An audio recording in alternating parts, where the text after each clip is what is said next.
settle in, and welcome to HistSleep. Today, we journey back, far before cities, far before kingdoms, to the very cradle of humankind. Have you ever wondered why humans, with all their complexity and ingenuity, first appeared in one single place on Earth? Join me as we unravel the quiet, hidden story of our origins and uncover the puzzle that has baffled scientists for centuries. Why our story begins long before we ever stood upright.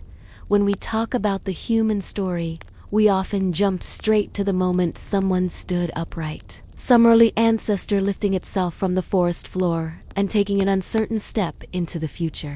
It's a dramatic image, one that fits neatly into documentaries and textbooks. But the truth is far quieter, far older, and far stranger than that. Our story doesn't begin with a heroic rise onto two legs. It begins in a world where nothing even remotely human existed, in a time when the Earth itself was the main storyteller.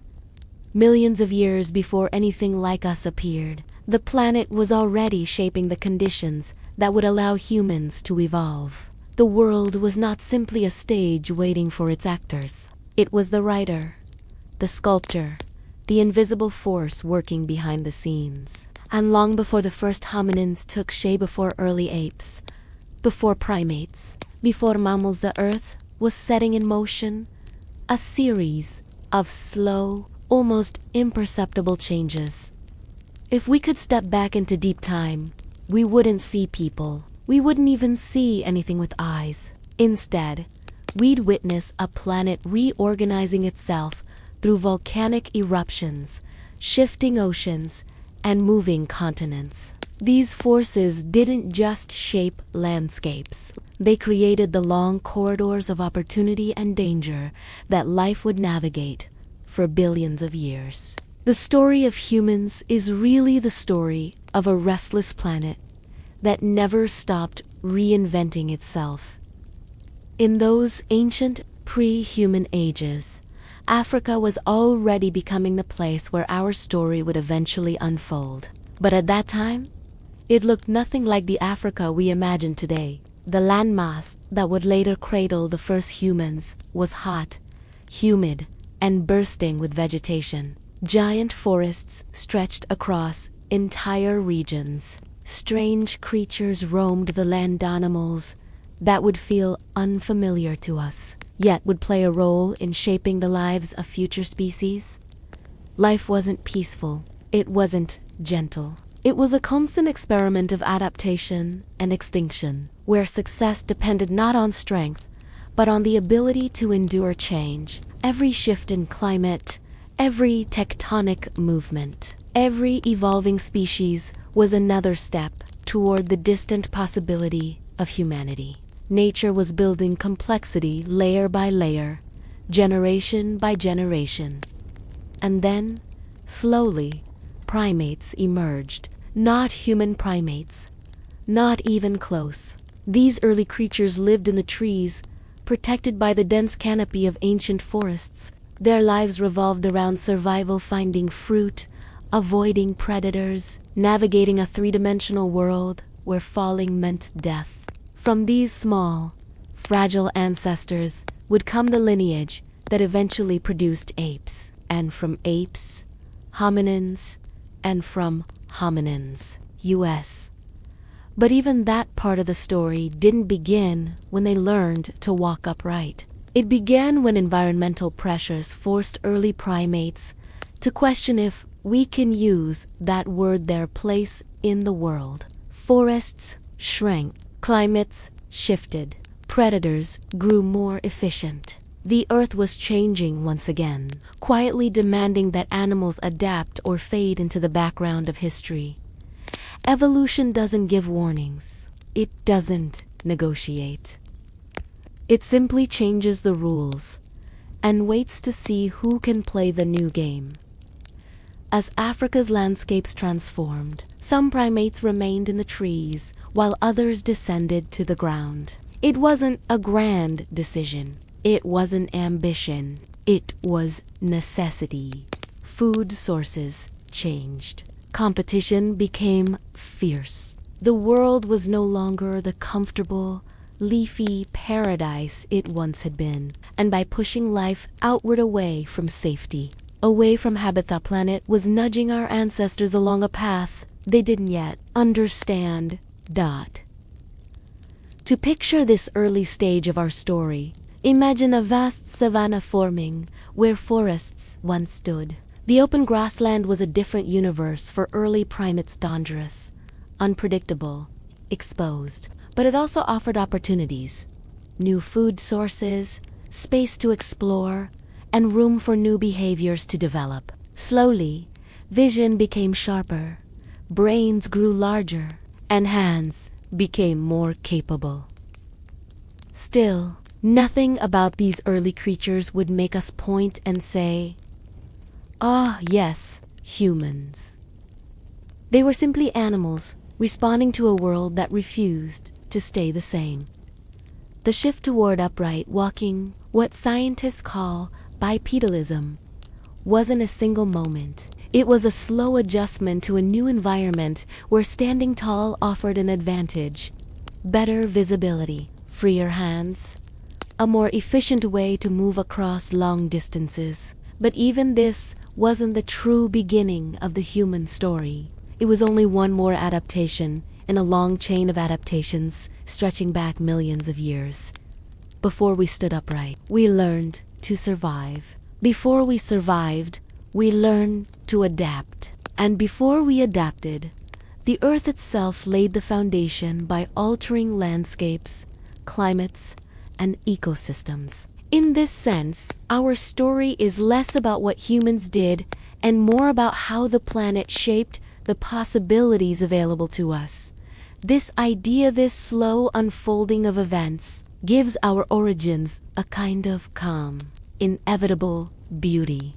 Nothing about humanity was guaranteed. We exist because countless things happened in just the right sequence. A continent split apart. A climate dried. A forest shrank. An animal adapted. And somewhere along that long, winding timeline, the ingredients for humanity quietly came together. If the earth had shifted differently, if climates had stabilized instead of fluctuating, if early primates had stayed in the trees, we would not be here. Our existence is the result of a particular rhythm, a back and forth dance between life and environment. And that dance started long before any creature resembling a human ever walked the ground.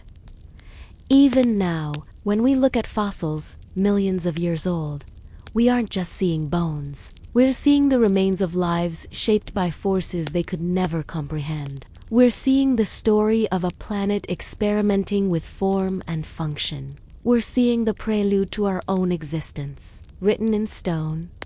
And it's humbling to remember that for most of Earth's history, humans were not even an idea. We are a recent invention in the grand timeline of the universe. Everything, every breath we take, every thought we have, every discovery we make on the shoulders of unimaginable stretches of time, where life slowly evolved from simple chemistry into something that could one day ask questions about itself. This is why our story does not begin with us standing upright. It begins far earlier, in the vast stretches of time when the earth was preparing the stage. The moment our ancestors took their first steps is remarkable, not because it happened suddenly, but because it was the result of millions of tiny changes accumulating over ages.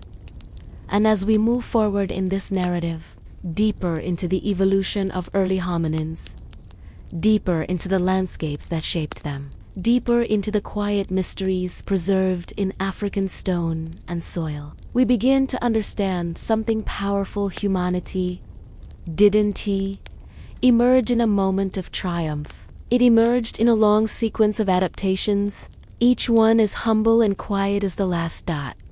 The next part of our story, how changing environments shaped early hominins, picks up where these ancient forces left off. And it's there, in the shifting climates and the restless landscapes of Africa that the first true hints of humanity begin to appear.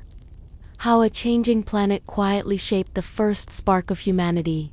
Settle in and imagine the Earth not as the quiet, stable world we see today, but as a restless artist, always shifting, shaping, and sculpting the landscapes that would one day cradle the earliest forms of humanity. Long before any creature resembling us walked across Africa, the planet was already preparing the foundations of life. And in those ancient, restless ages, the sparks that would eventually lead to humans were scattered across shifting continents, rising mountains, and climates that never stayed the same for long. If we traveled back several million years, we wouldn't find anything familiar. No cities, no fields, no tools. Not even the ancestors we usually picture when we talk about early humans. Instead, we'd see a world dominated by raw geological power. Massive tectonic plates pushed against each other, slowly tearing apart landscapes and creating new ones. The ground beneath our feet would tremble from volcanic eruptions, and dust clouds would drift through the air, altering the sky itself. One of the most important changes, the one that quietly shaped the very early path of human evolution, was the formation of the East African Rift Valley. It didn't form overnight. It took millions of years, splitting the land like a deep scar, stretching across eastern Africa. As the earth pulled apart, the terrain transformed. Valleys sank, mountains rose, and lakes appeared where none had existed before. These changes weren't dramatic in a single lifetime, but over generations. They fundamentally altered everything from rainfall to food availability to the way animals moved across the land. In that slowly shifting environment, early primates found themselves living through a period of constant adjustment. Forests that had once stretched endlessly began to shrink. Rainfall patterns became unpredictable. What was once a world of thick canopy and fruit-filled branches slowly transitioned into mixed environments, patches of woodland, open grasslands, and unfamiliar spaces filled with new dangers and new opportunities. And this is where the story of humanity's spark begins, not with a leap forward, but with a subtle push from the planet itself. As the climate grew more variable, early primates faced choices that would shape their future. Some remained deep within the forests, clinging to the old ways of life, but others, driven by survival pressures, ventured outward into landscapes where every sound mattered, every movement carried risk, and every adaptation could change the course of evolution. Imagine one of those early ancestors stepping into a clearing, sunlight hotter, shadows deeper, predators more visible, yet harder to predict. In those moments, the world was teaching them something new. Awareness, the ability to scan the horizon, to listen for distant steps in the grass, to understand that food and safety were no longer guaranteed. That heightened attention became a quiet advantage, forming the early threads of intelligence. But the planet wasn't done shaping them. Season after season, cycles of drought swept across East Africa. Lakes dried, grasslands turned brown, and the animals that early primates relied on, small mammals, insects, fruits, became scarce. Survival meant movement. Movement meant exploration. Exploration required memory, cooperation, and innovation. Slowly, tiny sparks of cognition began to flicker. Groups learned to watch the behavior of other animals, where they traveled for water, when they were active, how they responded to danger. These observations became early seeds of strategy and planning. The changing landscape demanded not just adaptation, but anticipation and ability to think ahead, even in very simple ways.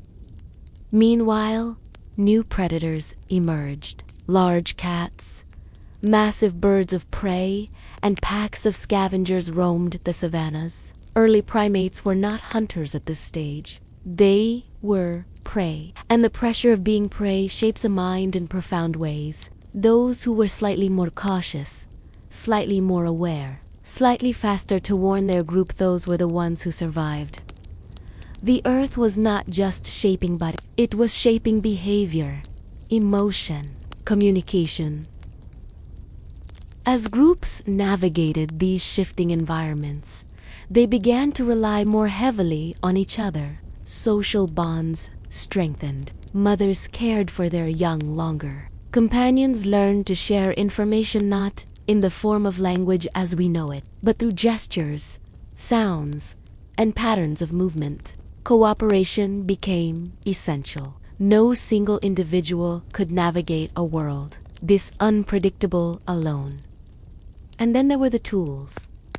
The earliest tools were not made to hunt or create. They were made to survive. A sharp stone to crack open nuts, a piece of bone used to dig into hard soil for roots, or a tough stick to pry apart logs full of insects. Each time one of our ancestors picked up an object and used it purposefully, they were responding to the world's quiet instruction. Adapt or be forgotten. These early tools were primitive, fragile, and limited, but they were the first sparks of human problem-solving, a direct result of a changing planet's relentless demands. Over thousands of generations, climate shocks became part of life. Periods of warmth gave way to long droughts. Forests regrew, only to disappear again. Water sources moved, vanished, then reappeared miles away. Every shift forced early ancestors to think differently, explore new areas, and expand their skills. This environmental instability did something extraordinary. It kept evolution moving.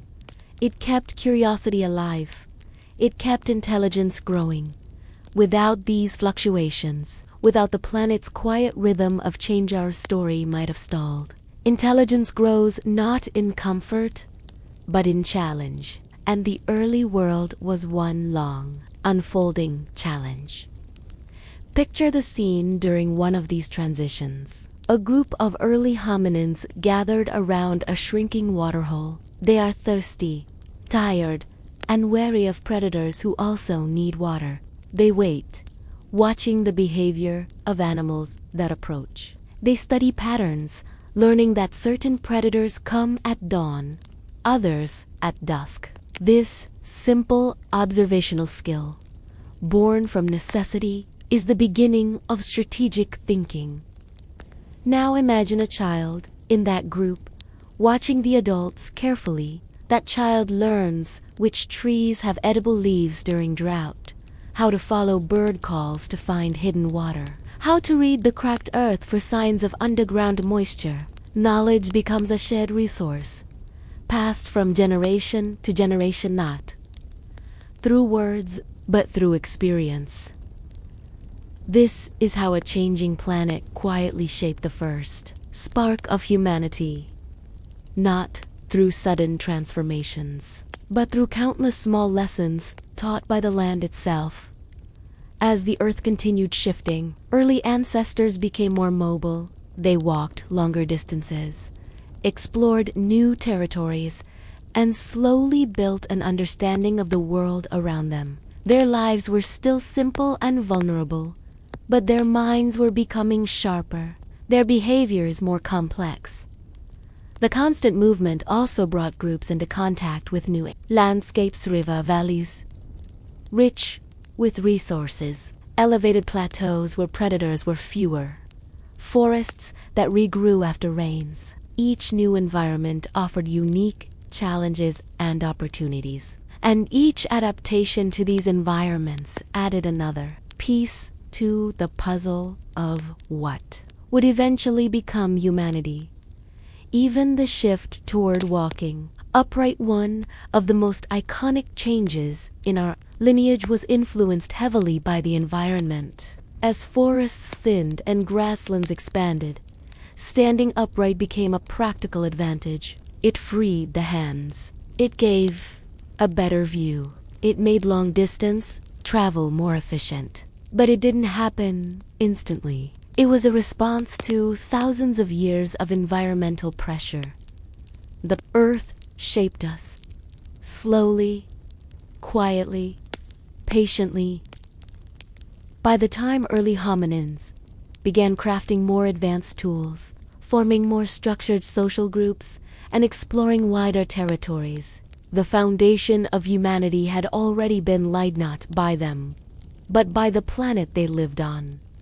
And so, when we talk about the first spark of humanity, we're not talking about a moment at all. We're talking about a long, slow illumination of light, gradually brightening across millions of years as the earth guided our ancestors through the challenges it created. This chapter of our story ends not with a dramatic leap forward, but with an open horizon. Early hominins standing at the edge of new landscapes, preparing unknowingly for the next stage of their evolution. And that next stage begins with a question.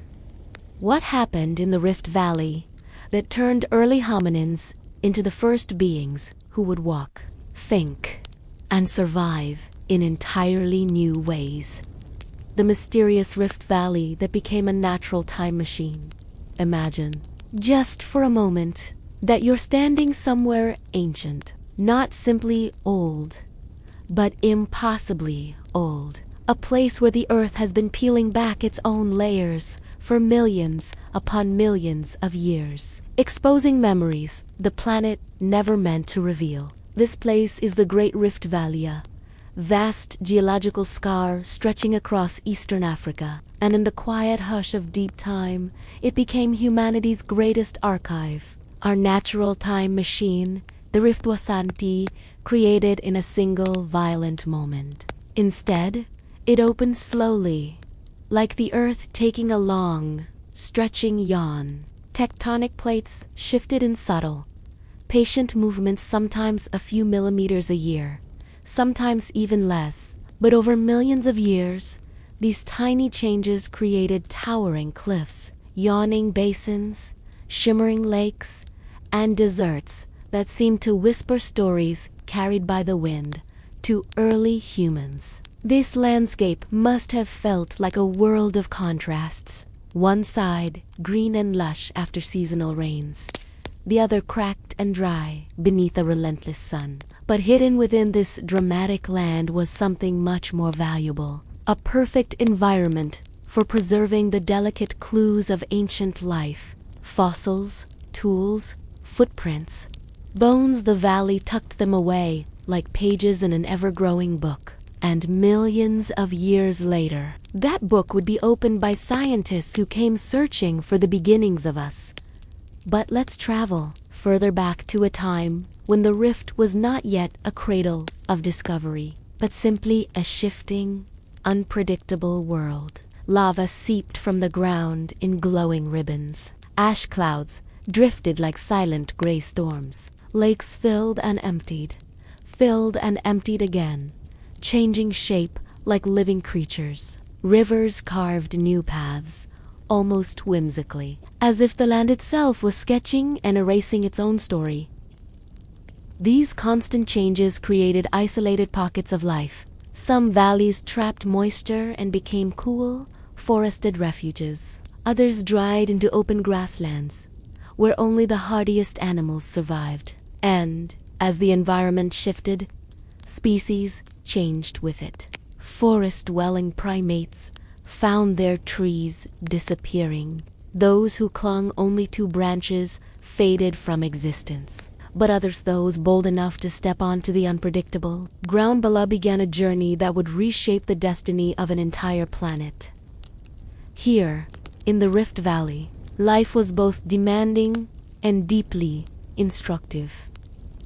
It forced our ancestors to adapt quickly, to walk longer distances across arid plains, to recognize which plants healed and which harmed, to communicate danger, warmth, hunger, and hope.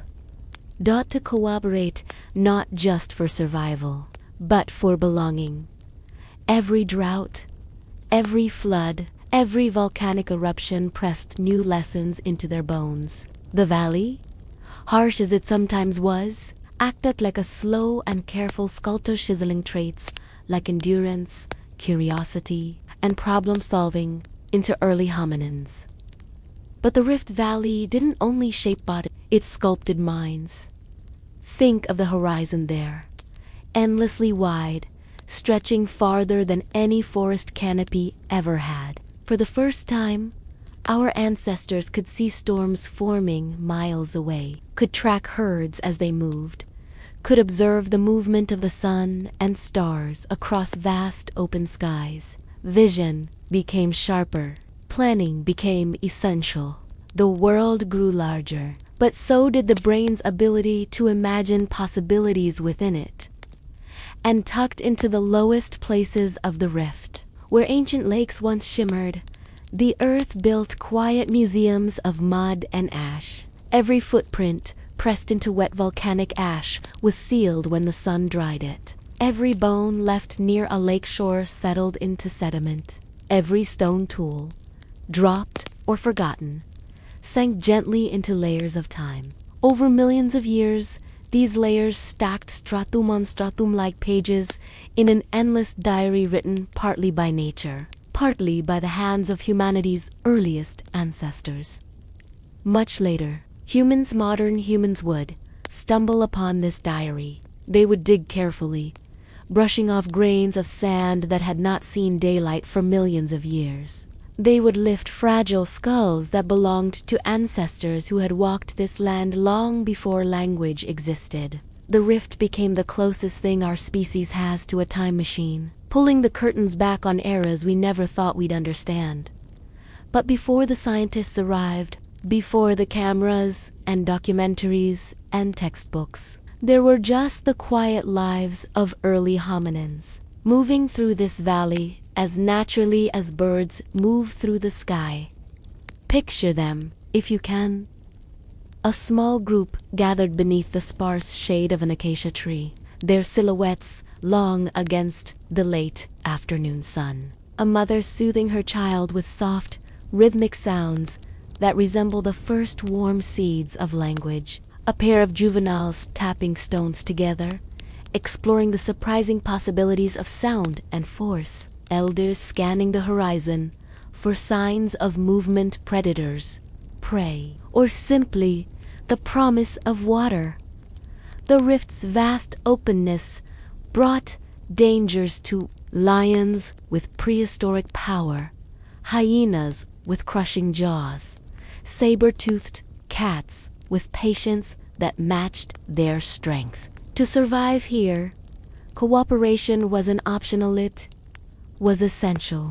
And so early humans formed groups that weren't just families, but social networks. They shared food. They mourned losses. They celebrated chances of survival. Slowly, the idea of us began to replace the primitive instinct of me. In this way, the valley did something remarkable. It didn't just preserve our past, shaped our humanity.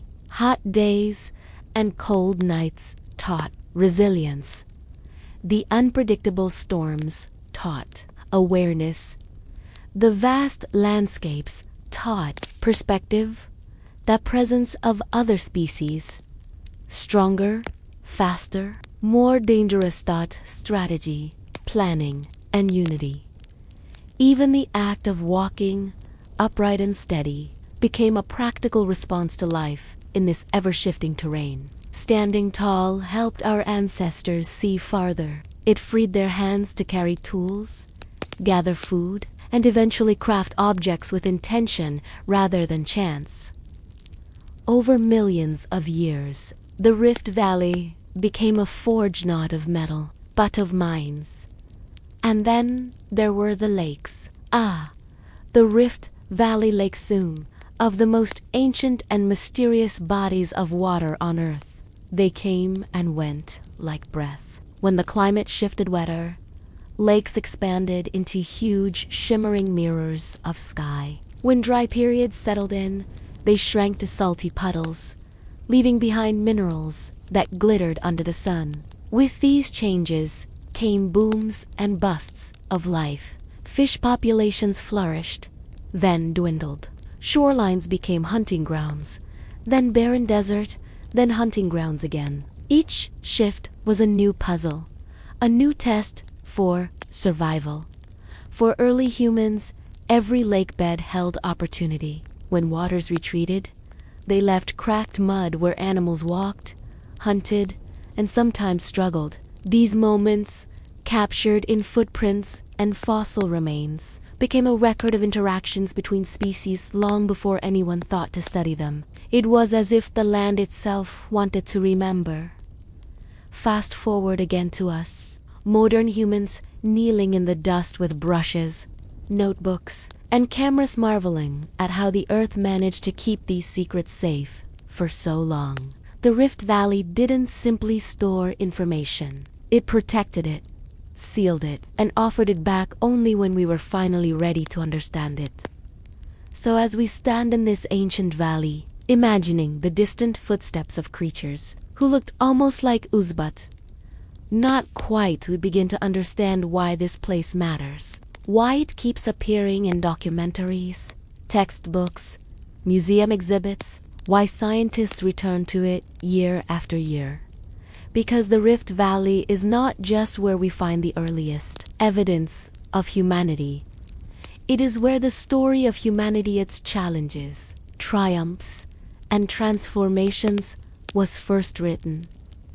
And even now, if you sit quietly on its warm rocks and listen to the wind sliding across the plains, you might feel something subtle, something timeless, like the faint echo of the first footsteps that eventually led to every person alive today.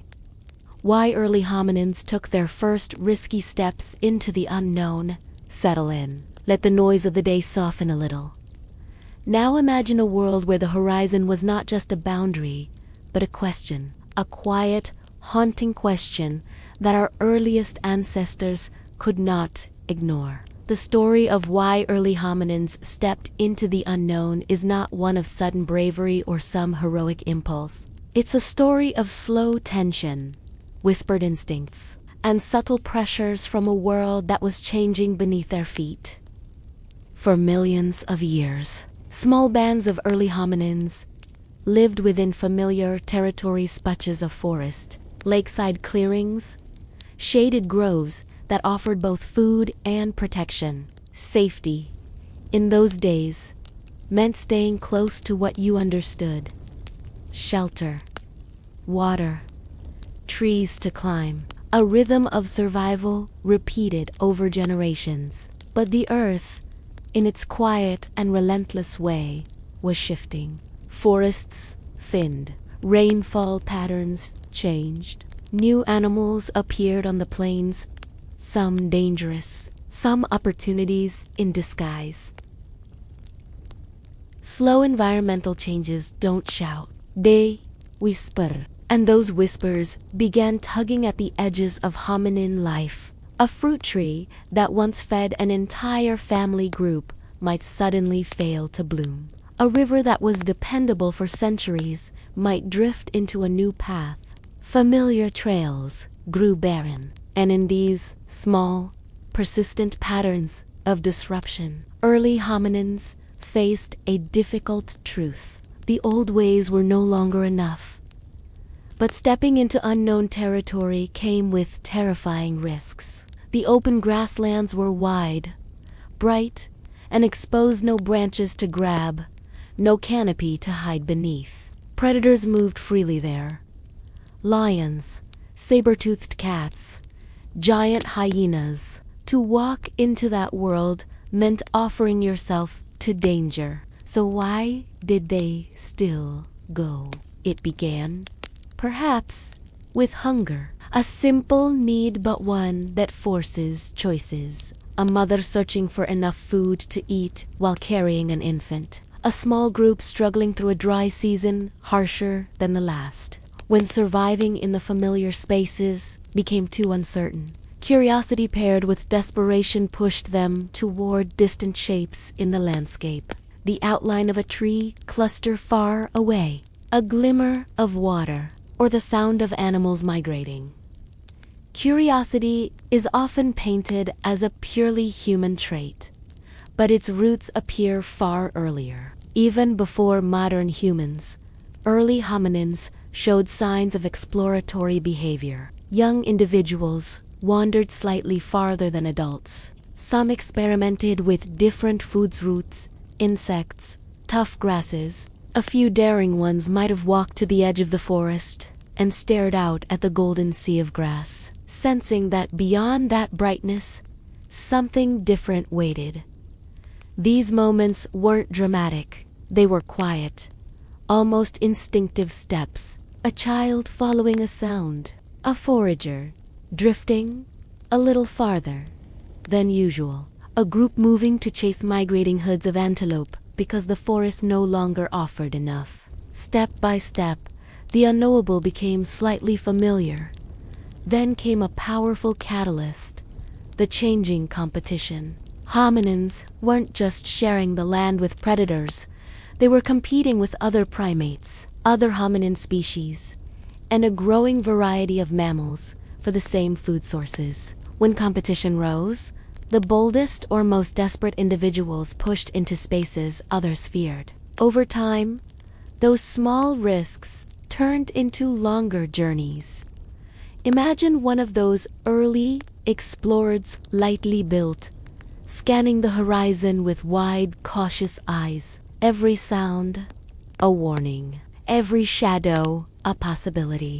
The first steps into the open were measured, slow, and tense. But surviving even a short venture emboldened the group.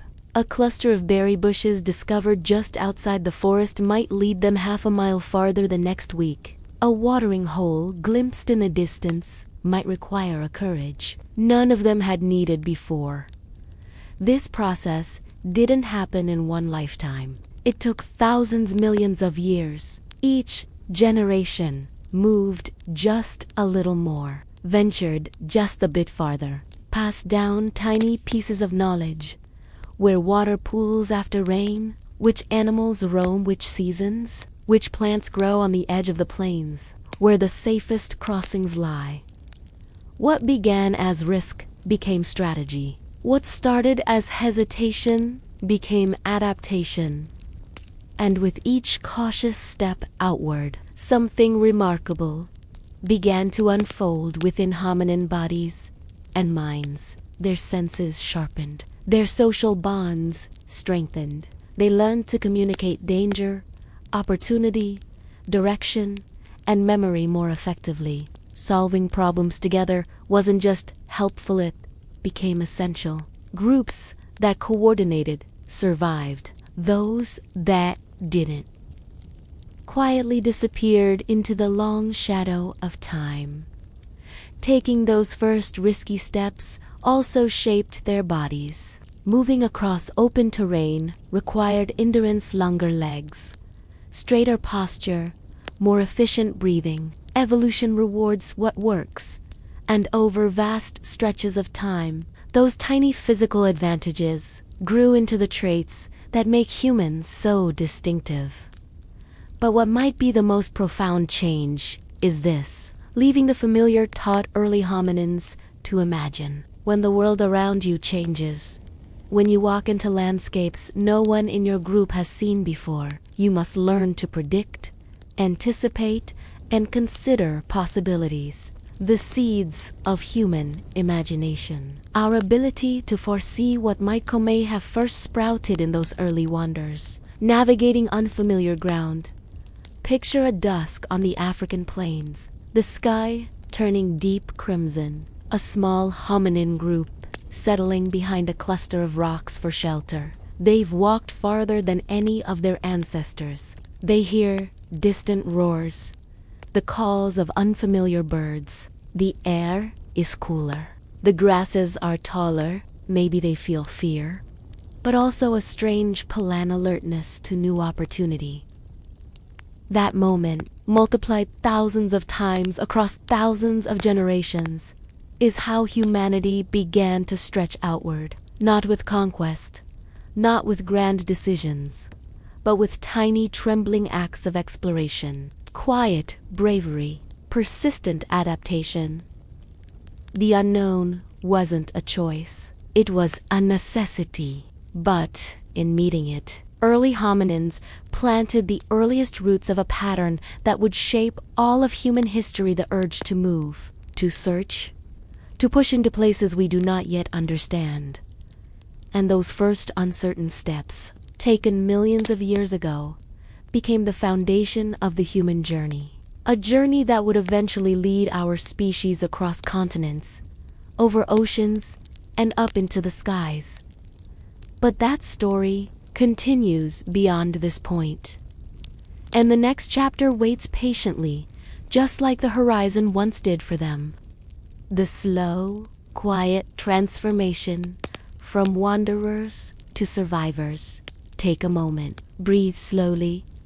Now imagine a world where every day felt both familiar and unpredictable. A world where our early ancestors walked, not with confidence, but with a kind of quiet alertness, as if the earth itself were teaching them how to survive, one small lesson at a time. The transformation from simple wanderers to resilient survivors did not happen in a single leap. There was no dramatic turning point, no sudden spark of genius. Instead, it unfolded over the slow rhythm of countless generations, a gentle shaping, a subtle molding of body and men, guided by the landscapes they crossed and the challenges they endured. In the beginning, early hominins wandered because they had to. Hunger pushed them forward. Changing rain patterns nudged them toward new regions. Competition for food forced them to explore unfamiliar grounds. But wandering without purpose is dangerous. To roam far meant stepping into the territory of predators, risking dehydration in the dry season, and facing the harsh exposure of open plains. Only the ones who learned to move wisely with caution, cooperation, and foresight lived long enough to pass on their stories and instincts. This slow transformation began with observation. Every rustle in the brush, every shift in the wind, every unfamiliar track in the mud became a piece of information, clue about danger, opportunity, or survival. What separated early hominins from the animals around them was not strength or speed, but the growing ability to interpret the world. They started noticing patterns. Which plants survived drought? Which trees attracted birds that hinted at nearby water? How the migration paths of antelope shifted from year to year. This ability to read the landscape like a quiet, unfolding story was one of the first true signs of human intelligence. At first, their wandering was reactive. They moved because the world changed around them. But gradually, it became proactive. They moved before danger arrived. They relocated before resources disappeared. This shift, small but monumental, was the beginning of strategic thinking, the early roots of planning that would eventually evolve into hunting strategies, shelters, and later, civilizations. Their bodies also began to change. Long-distance wandering favored individual choix, could conserve energy, sweat efficiently to stay cool, and walk upright for hours beneath the sun. Those with slightly longer legs, slimmer hips, and better endurance survived journeys that others could not. These physical advantages, passed down subtly over generations, slowly shaped hominins into something new: creatures uniquely adapted to distance, persistence, and exploration. But perhaps the most profound transformation hand, not in their bodies, but in how they lived together. Wandering in isolation was nearly impossible. Predators were too fast, were the too unpredictable, food too scattered. Those who journeyed in groups, who looked out for one another, shared their discoveries, and protected the young survive far more reliably. This need for cooperation began, strengthening social bonds. Groups communicated more. Gestures grew more complex. Sounds became more meaningful. The earliest roots of language, simple, fragile, instinctive, were born not out of creativity, out of necessity. Imagine a small group gathering at dusk, sitting near a cluster of rocks for shelter.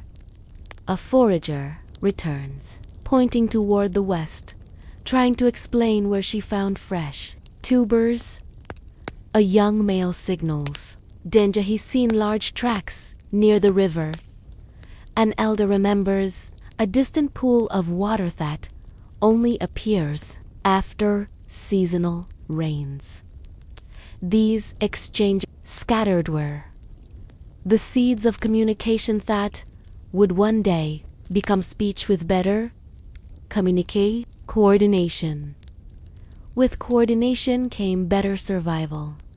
And with survival came continuity. Generations passing on knowledge slowly turned wanderers into survivors. Another critical shift happened. Early hominins began to understand tools. At first, they used what nature provided: broken stones, sharp bones, sturdy branches. But over time, they realized they could shape the world around them. A stone, fractured just right, would cut through tough hides.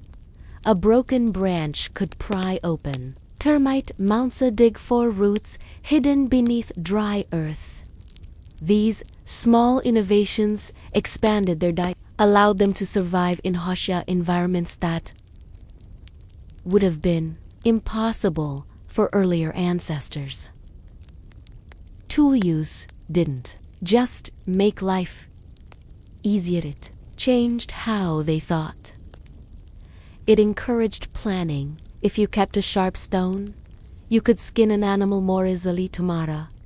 If you carried a digging stick, you could reach food no other creature could.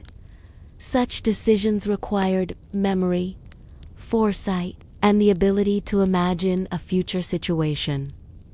Slowly, quietly, these mental shifts strengthened the foundations of human cognition.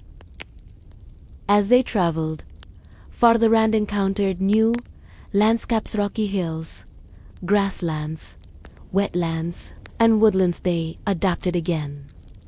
Their diets broadened. Their behaviors diversified. Some groups learned to scavenge from predator kills, testing bones for marrow. Others followed herds and learned their rhythms. Some sought shelter in caves during storms, while others built simple branches and stones. Each adaptation became part of their identity. Each challenge reshaped how they lived, how they moved, how they understood the world. But the journey wasn't without loss. Many early hominin species keep pace with the changing environment. Some clung to tightly to familiarity, disappeared when those places dried up. Others failed to adapt to new predators or new climates. The story of human evolution is filled with branches that ended quietly. Species that walked into Timan never returned. Yet, the lineage that would lead to modern human with a remarkable resilience. Not because they were the strongest or the fastest, but because they were the most adaptable, ones who embraced change rather than resisted it. The transformation into survivors also shaped their emotional world. Fear kept them cautious. Curiosity kept them moving. Attachment kept them together. Grief, perhaps, taught them to protect one another better. And hope, fragile spark in a dangerous world, pushed them to wake up each morning and continue the journey. Picture a long evening on the plains, the sky dimming to purple. Heat fading from the ground. A group settles into a loose circle, young ones huddled at the center. A few adults stay awake, tracking distant sounds, the low rumble of buffalo, the soft call of night birds, the prowling echoes of predators. They've walked far that day, found new food, survived another set of risks. And in those quiet moments, their transformation continues. Not with grand decisions, but with small, repeated acts of survival. This slow, quiet evolution was not driven by ambition or conquest, but by the delicate balance between challenge and adaptation. Step by step, lesson by lesson, generation by generation, their ability to endure became their greatest strength. By the time tens of thousands of years passed, the hominins, who began as simple wandereshat, become true survivors, creatures capable of planning, cooperating, communicating, and thrive in gacrest landscapes that once seemed impossible. But even this transformation was only a beginning, because survival alone was not the final destination. Something deeper was forming, something that would eventually set humans apart from every creature on Earth. What ancient climate chaos taught early humans about adaptation? Take a slow breath. Let the world around you fade for a moment. Now imagine a time when the Earth itself felt unpredictable, not for a decade, not for a generation, but for hundreds of thousands of years. A time when the climate shifted not as gentle seasons, but as sweeping, chaotic waves that reshaped every part of life for the early humans who walked the ancient African landscape. This chapter of their story didn't unfold with sudden dramatic events, no volcanic eruption that wiped out forests in a day, no meteors blazing across the sky. Instead, climate chaos arrived quietly, in slow, relentless shifts that turned lush regions into dry plains, then back into wetlands, then into something new altogether. For early humans, it must have felt like the rules of the world were being rewritten again and again. At the beginning, our ancestors lived in environments that changed more slowly. Forests expanded, then shrank, lakes filled and evaporated. These cycles had always happened, but over a long, relaxed rhythm that creatures could adjust to naturally. But during the last few million years, the climate began behaving differently. Rainfall patterns flickered unpredictably. Droughts lasted longer, floods became more intense after months of dry soil. Cold periods arrived unexpectedly, pushing species into unfamiliar territories. Warm eras swept through, bringing new plants and new predators. This instability, this quiet chaos, became one of the greatest teachers early humans ever encountered. At first, the changes were subtle, barely noticeable, except to the most observant members of a group. A fruiting tree that usually bloomed in mid-season began producing fewer berries. Rivers receded weeks before expected. Grass species shifted color and texture, signaling deeper changes in the soil. But slow as these shifts were, they carved enormous consequences. Where water vanished, animals followed. Where food vanished, hominin families were forced to move sometimes only a little, sometimes across entire regions. These migrations were not dramatic treks, led by fearless heroes. They were small, hesitant, steps driven by nasasidian, a slowly sharpening sense of adaptation. The climate tested everything. It tested their patience waiting out dry, seasons that stretched far longer than generations before could. Remember? It tested their creativity, them to experiment with new foods, from tough roots buried beneath cracked earth-toe insects, hiding under fallen logs. It tested their resilience, their ability to cross barren plains or survive nights when predators prowled closer than they ever had before. And slowly, generation after generation, early humans began to change, not just physically, but mentally, emotionally, and socially. One of the most important lessons climate chaos taught early humans was flexibility. Animals that specialized in one habitat vanished when that habitat disappeared. But hominins, they adapted. If forests shrank, they tried the open grasslands.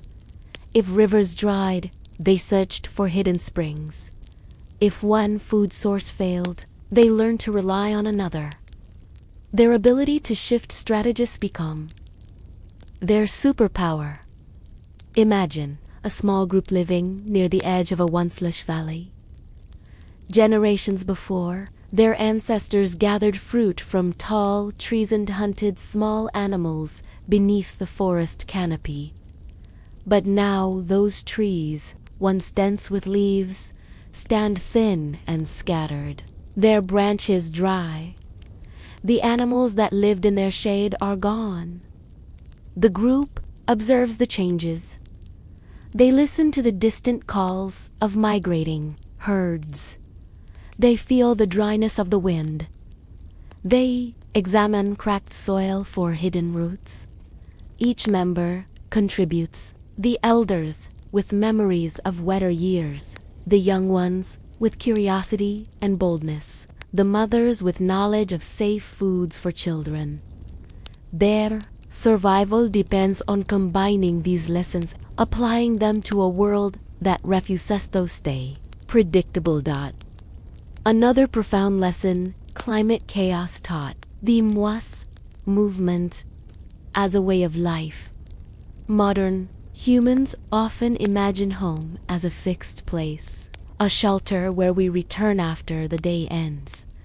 But for early humans living through unstable climates, home was not a location, it was the group itself. Home walked with them.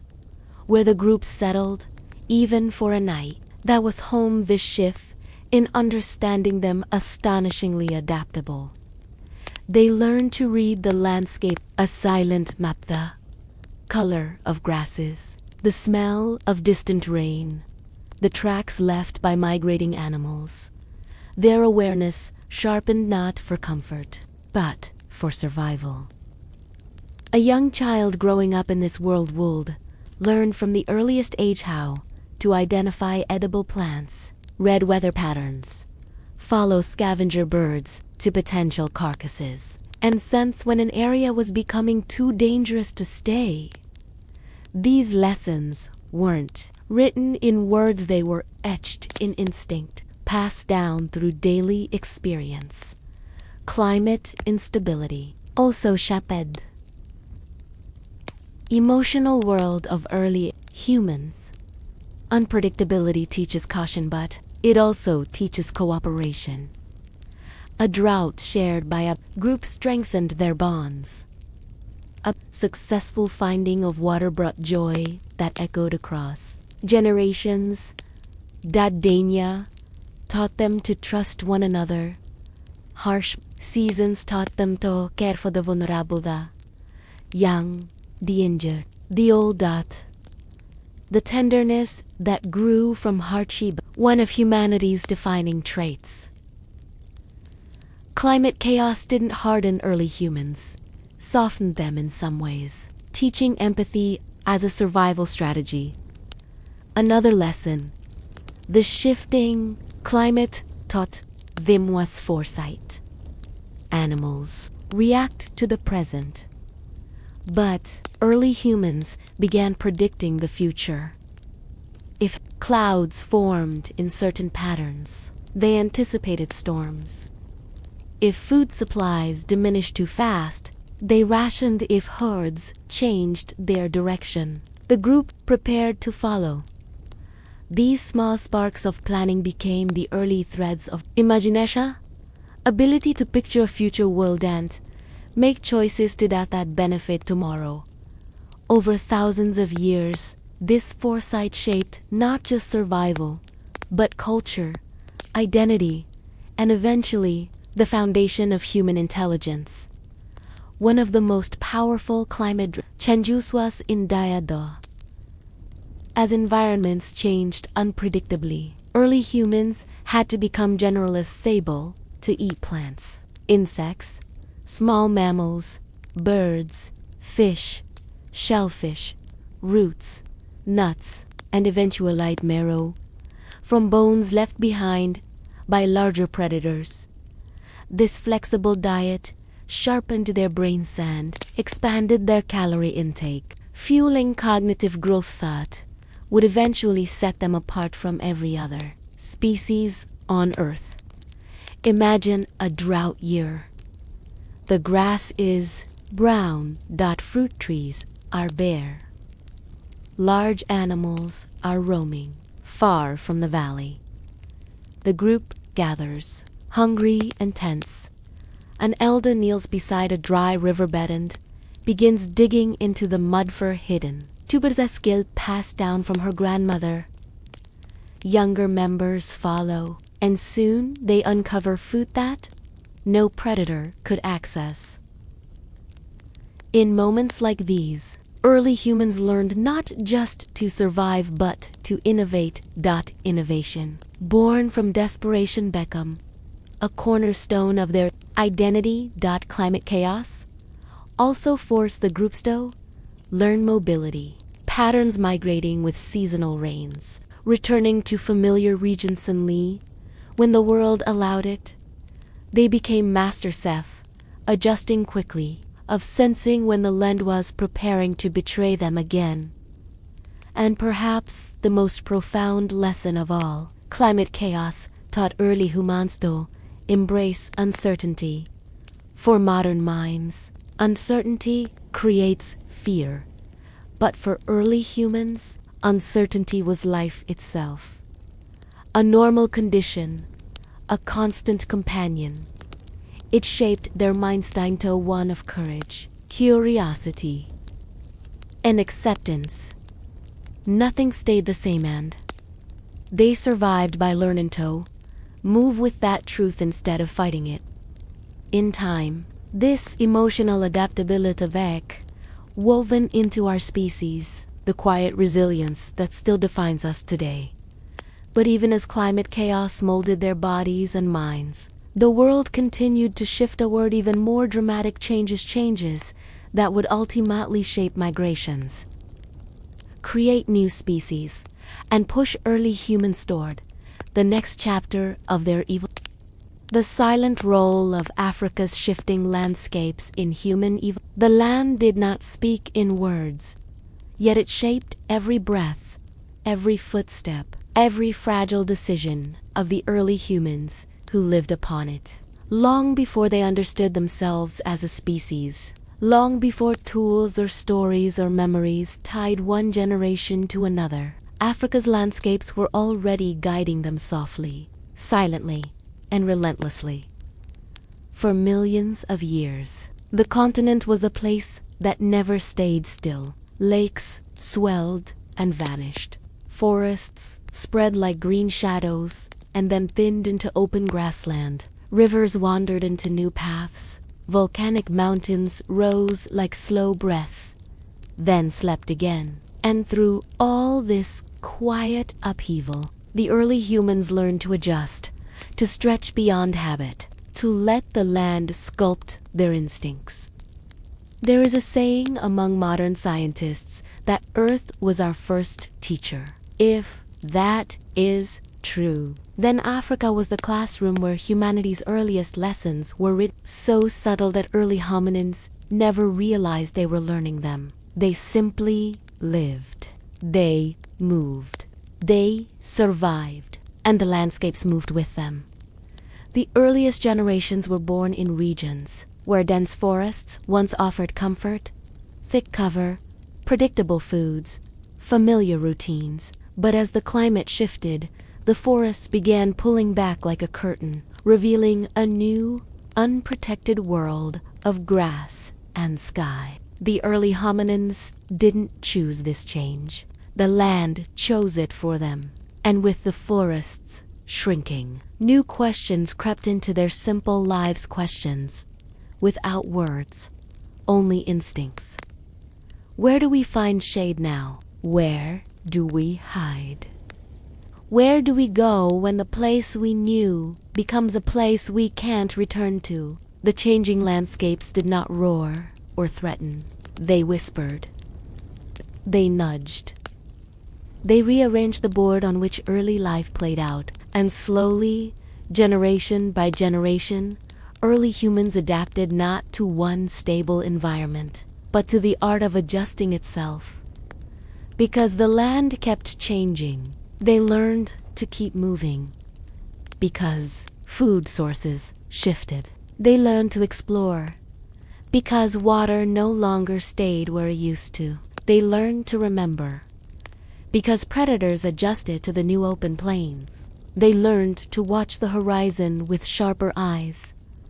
It was Africa's silent, ceaseless transformation that pushed humans to become creatures of flexibility instead of creatures of habit. Every dried lake was a test. Every new patch of grassland was an invitation. Every river that changed direction was a reminder that survival belonged not to the strongest, but to the ones willing to follow the land's uncertain script. The Rift Valley, especially, played a quiet but powerful role as tectonic forces lifted and pulled and cracked the earth. New terrains emerged: valleys, escarpments, cliffs, volcanic plains. This geological unfolding created pockets of isolation where different groups evolved at slightly different speeds. Some learned to walk farther. Some learned to use stones in new ways. Some developed quicker reflexes, sharper hearing, calmer evolution was not dramatic. It was patient. It happened in the spaces where the land changed slowly enough for life to adapt, yet unpredictably enough to require constant adjustment. In those days, early hominins did not yet grasp the concept of landscape, let alone evil, but they felt the consequences of change, and they behaved accordingly. A dried-out forest pushed them toward open savanna. A cooling period brought migrations toward warmer regions. Rainfall patterns dictated where they slept, hunted, or raised their young. Each movement carved new habits into their bones. The beauty, though they did not see it as beauty, was that Africa never repeated the same lesson twice. 1 century, it taught them endurance. Another century, it taught them caution. Another taught them the patience to follow migrating herds for days. Over time, this endless variety of landscapes shaped not only their bodies, but their minds. Curiosity became an advantage. Memory became a survival tool. And foresight, the ability to sense what might happen next, quietly began emerging. And somewhere in the long, slow march of time, this ever-shifting land taught early humans something they never expected to learn: that they could belong to more than one place. No longer tied to a single forest or valley, they became travelers of necessity, wanderers shaped by change, creatures learning to trust the world beyond what they knew. Africa, with all its unpredictability, made them versatile. Imagine a small group standing on the edge of a drying lake. The mud cracks under their feet. The memories of plentiful water are fading. The air feels different, thinner, hotter. Instinctively, they look west toward land they've never seen, but somehow believe might hold answers. The elders limp first, then the mothers, then the young ones who don't understand why the homeland is fading behind them. They walk because the land told them, quietly, that staying would mean hunger, and though none of them know it, that single decision to move instead of de-echoes through thousands of future generations. Africa's shifting landscapes did not merely shape they carved a mindset into us.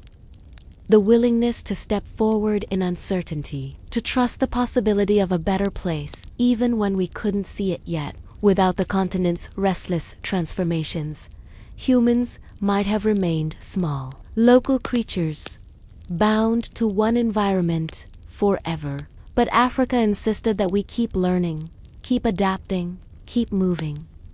And so the land continued whispering, and early humans continued listening. Why our ancestors' tools were less about technology and more about survival. Before tools became symbols of intelligence, innovation, or progress, they were simply answers to fear. The earliest humans did not sit around wondering how to invent technology. They didn't dream of advancement, cleverness, or mastery over nature. They were just creatures trying not to die. Creatures listening to the world with raw nerves and vulnerable bodies. And in that quiet, ancient landscape, every tool they made began with the same question. How do we stay alive one more day? The oldest stone tools, the ones archaeologists now display proudly in glass cases, were born out of desperation. A sharp edge meant a better chance to scrape meat before scavengers arrived. A broken piece of flint could open bone marrow when hunger gnawed at the belly. A roughly shaped hammerstone could crack nuts that fingers were too weak to open. There was no elegance in their design, no intention to innovate, just a trembling instinct. This helps. This works. This keeps us breathing. And so, the story of tools is not the story of technology. It is the story of survival. Early hominins lived in a world where everything outweighed them, outpaced them, or outbit them. Cats had claws. Hyenas had jaws that crushed bone. Even small creatures had speed or venom. Humans had none of those gifts. What they had instead was the strange ability to see possibility in the most ordinary things. A rock wasn't just a rock. A stick wasn't just a stick. A bone wasn't just a bone. Each one could become something more if only survival demanded it. And survival always demanded it. Imagine a group of early humans circling the remains of an antelope carcass left behind by a pride of lions. The air still smells of blood and danger. The lions might return. Hyenas lurk nearby, waiting. The humans do not have strength or speed to fight, but they have stones that can scrape, stones that can cut, stones that can turn a few precious minutes into a life-saving meal. They kneel quickly, nervously, tearing at flesh with those crude edges, aware that every heartbeat could be their last. Those stones, rough and ugly, are not tools in a technological sense. They are simply extensions of fear, hunger, and hope. Over time, the landscape's challenges sharpened these instincts. When forests retreated and grasslands spread, new threats appeared: faster predators, unpredictable weather, fewer places to hide, Tools evolved not because humans sought improvement, but because survival kept asking harder questions. A simple scraping stone eventually became a cutting stone. A cutting stone became a weapon. A weapon became a strategy. And strategy became the first whisper of intelligence. Still, even then, no ancestor ever held a stone and thought, "This is progress." They held it and thought, "This is safety," or in darker times, "This is our last chance." Much later, when fire entered the story, it wasn't born from curiosity or invention. It began as a terrifying force. Lightning struck grass, burning trees, smoke that choked the air. But early humans learned something profound, that fear could be held, guided, and used.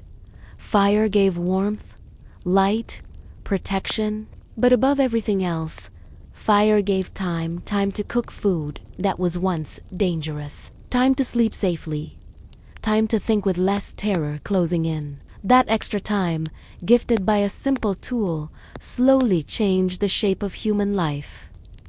The earliest spears came next. Again, not out of ambition. Spears were created because the plains were open, the predators were many, and bare hands were no match for anything with claws or teeth. A straight branch with a sharpened stone at the end wasn't engineering, it was a lifeline. These tools weren't perfect. They were clumsy, heavy, and unreliable, but they worked just enough to push early humans one step further down the long road of survival. And in that fragile space between fear and adaptation, something subtle happened. Tools began shaping humans as much as humans shaped tools. A group that learned to throw stones could drive off predators more confidently. A group that learned to scrape hides could survive colder nights. A group that learned to carve sharpened points could hunt smaller animals instead of waiting for lions to finish their meals. Each tiny improvement, born out of necessity, added another layer to what humans could do and eventually to what humans were. Even communication evolved because of tools. Not language, not yet, but gestures, warnings, shared experiences. These grew stronger as groups cooperated around the use of stones, fire, and weapons. To wield a tool was to cooperate, to coordinate, to trust. Technology, thousands of years down the line, became a symbol of intelligence. But in the beginning, it was a symbol of vulnerability. In a world where nearly every creature was stronger, faster, or deadlier, humanity's only real advantage was the ability to imagine that a lifeless object could become a simple defense. And that imagination, born from fear, became the first spark of what would eventually become culture, society, and civilization. Tools did not make early humans powerful. They simply made them possible. And the land kept pushing them to adapt. Predators kept pushing them to strategize. Hunger kept pushing them to innovate.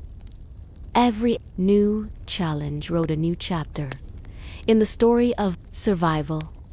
And quietly, without realizing it, early humans were shaping the future one crude stone at a time. The strange, powerful bond between fire and human intelligence. Before humans learned to speak, before they carved symbols into cave walls, before they stood tall enough to see far across the grasslands, they gathered around something they barely understood. Something bright, dangerous, hypnotic, something that moved like a living creature, yet belonged to no world they recognized. They gathered around fire. But to understand why this bond became the most important turning point in human evil, we have to return to a time when fire wasn't a tool, or a comfort, or a symbol. It was a terrifying force, an unpredictable shred of the sky that fell to the earth whenever lightning split open the heavens. And in those early days, fire was not a friend. It was a reminder of how fragile life was. The first encounters, awe and fear in equal measure, picture the great grasslands of ancient Africa millions of years ago. A lightning storm cracks open the sky. Dry grass instantly blooms into miles of flame. Animals, flea zebras, antelopes, birds, even predators. The smoke rises in thick black columns, and the night glows with an orange pulse. Early hominins watch this from a distance, their wide eyes reflecting the moving fire. For them, this glowing creature is otherworldly, hot, loud, uncontrollable. It devours the land in huge gulps. It spares nothing. But once the storm ends and the earth cools, the hominins return cautiously, and what they find changes everything. Burned animals lying still, roasted roots with softened fibers, cracked nuts easier to open, and open land newly cleared, attracting fresh grazing animals within days. The earliest spark of curiosity rises inside them. They do not yet know what fire is, but they know it does things. And slowly they begin to follow it. The first step, learning to borrow fire. For thousands of years, humans couldn't make fire themselves. They could only borrow it from the aftermath of lightning storms. They carried smoldering branches wrapped in leaves, protecting the ember as if it were a living child. When the ember died, so did their borrowed power, and the long wait for the next natural fire began. Yet, even in this fragile, temporary bond, something incredible was happening. Fire gave them time. Time to sit awake late into the night. Time to talk in murmurs. Time to think. Before fire, night was dangerous and filled with predators. Darkness forced sleep early. It squeezed life into short daylight hours. But fire created a circle of safety, faint, flickering, but powerful. Inside this circle, something new was growing. The night fire, the first classroom of the human mind. There is a haunting idea among scientists that human intelligence did not evolve during the chase of daylight, but during the stillness of night. Fair ELIGHT pushed back the darkness. Shadows danced on the faces of early humans. They sat together with nothing to hunt, nothing to build, nothing chasing them. Just quiet, just warmth, just time.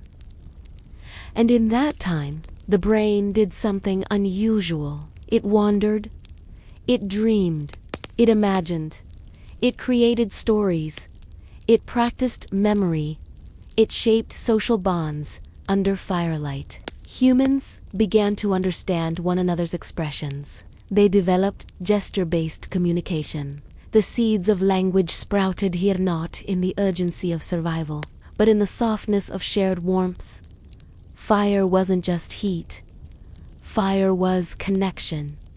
And connection became intelligence, protection, and power. Fire's role in shaping the human body feared fire.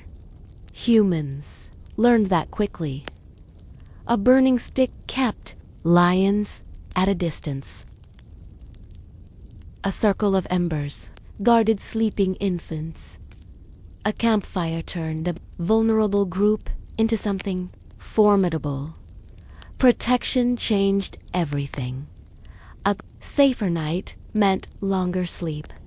Longer sleep meant deeper dreaming, and deeper dreaming actually changed the brain. REM sleep, scientists argue, may be the secret behind problem-solving, emotional regulation, and long-term memory. So, in a strange twist, fire wasn't just protecting the human body, it was rewiring the human mind. The greatest leap, cooking, and the explosion of intelligence, but the true miracle of fire was not warmth or protection.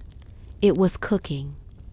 Raw food demanded long chewing and gave little energy. Early hominins spent nearly half their waking hours chewing tough plants, raw meat, nuts, bark, anything they could survive on. Their bodies devoted enormous energy to digestion, leaving less available for brain growth. But cooked food, softened, broken down, safer changed everything. Cooked meat doubled the calories humans could absorb. Cooked roots released nutrients previously locked away. Cooked plants became digestible. Cooked water became safer. Suddenly, the body had extra energy to spare, and evolution spent that energy generously on the brain. The human brain grew. Neural connections flourished. Memory improved. Planning improved. Cooperation deepened. Fire wasn't just a tool. Now, it was an engine.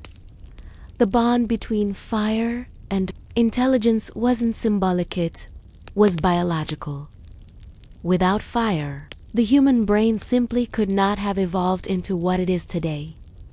The rituals, fire as a social glue as intelligence increased. Fire took on a new meaning, not just survival, but culture. Even the earliest groups gathered around fire in circles. The oldest known hearths, charcoal pits, and burnt stones are arranged in rings, and in those rings we find evidence of something profound: call on sharing. Food shared from one hand to another. Stories told in gestures. Warnings, memories, plans for tomorrow. A quiet kind of democracy born from the glow of embers. Fire created a single glowing point where life gathered. It connected the group, it fueled empathy, it strengthened trust. In many ways, fire was the world's first leader. Firelight and imagination. The birth of the human spirit under the flames. Shadows moved like spirits against cave walls. Sparks rose into the night like stars being born. The fire cracked and hissed, speaking in a language older than memory. Here, imagination flourished. Humans began to wonder, where does fire come from? Why does it? What does it want? What lives inside the flames? These questions shaped myth, belief, and storytelling long before words existed.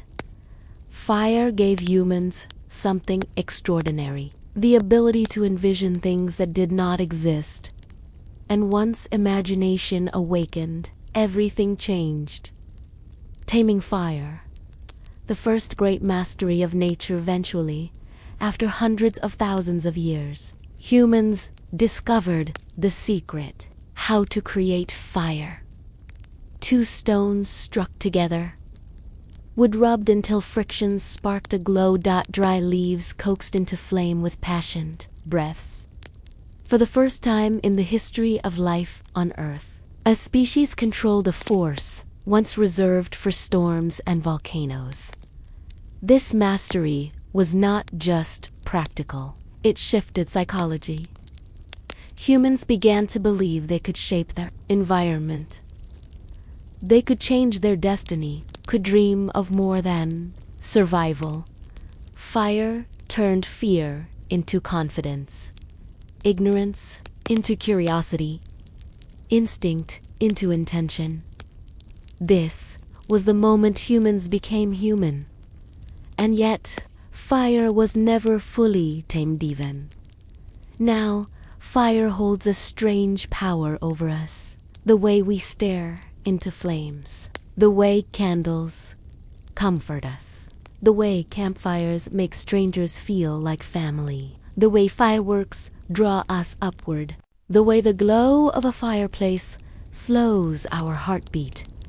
The bond never broke. It remained exactly what it was in the beginning, a source of warmth, danger, wonder, and awakening. Fire shaped the human mind, and through it, humans shaped the world. How language whispered its way into early human societies, long before words shaped our world. Long before stories braided themselves into culture, there was only breath, soft sounds, a murmur, a hum, something small, fragile, almost unnoticeable, like the earliest ripple on a still lake at dawn. Language did not appear with a spark. It crept in quietly, like mist rolling over the grasslands. It whispered its way into human life. To understand how language began, we first have to imagine a world without it, where communication lived in the body, not the mouth. A tilted head meant fear. A raised hand meant stop. A widened eye meant danger. A simple touch meant comfort. These signals were inherited from ancestors long before Homo sapiens existed, long before walking upright, long before tools, long before fire. In this silent world, everything important had to be communicated quickly, or the consequences were deadly. A predator approaches, gives a gesture. A child wanders too far, gives a sharp sound. A food source is found, gives a call. No words, no sentences, only instinct. But somewhere in the deep past, more than 2 million years ago, something subtle began to shift.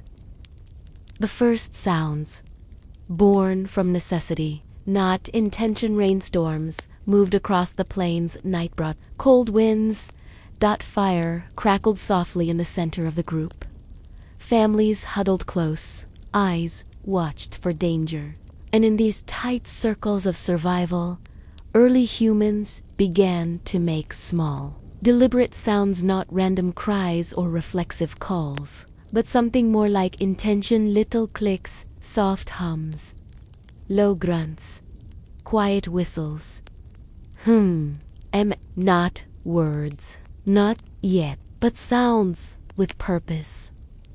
Communication wasn't created for storytelling or expression, it was created for coordination. When pulling meat from a carcass, when carrying branches, when deciding which direction to walk, when warning a child, sound became a gentle glue holding the group together. Language began not as poetry, but as survival. Firelight conversations. The first real sparks. Fire once again played an invisible role. It lengthened the day. It softened the night.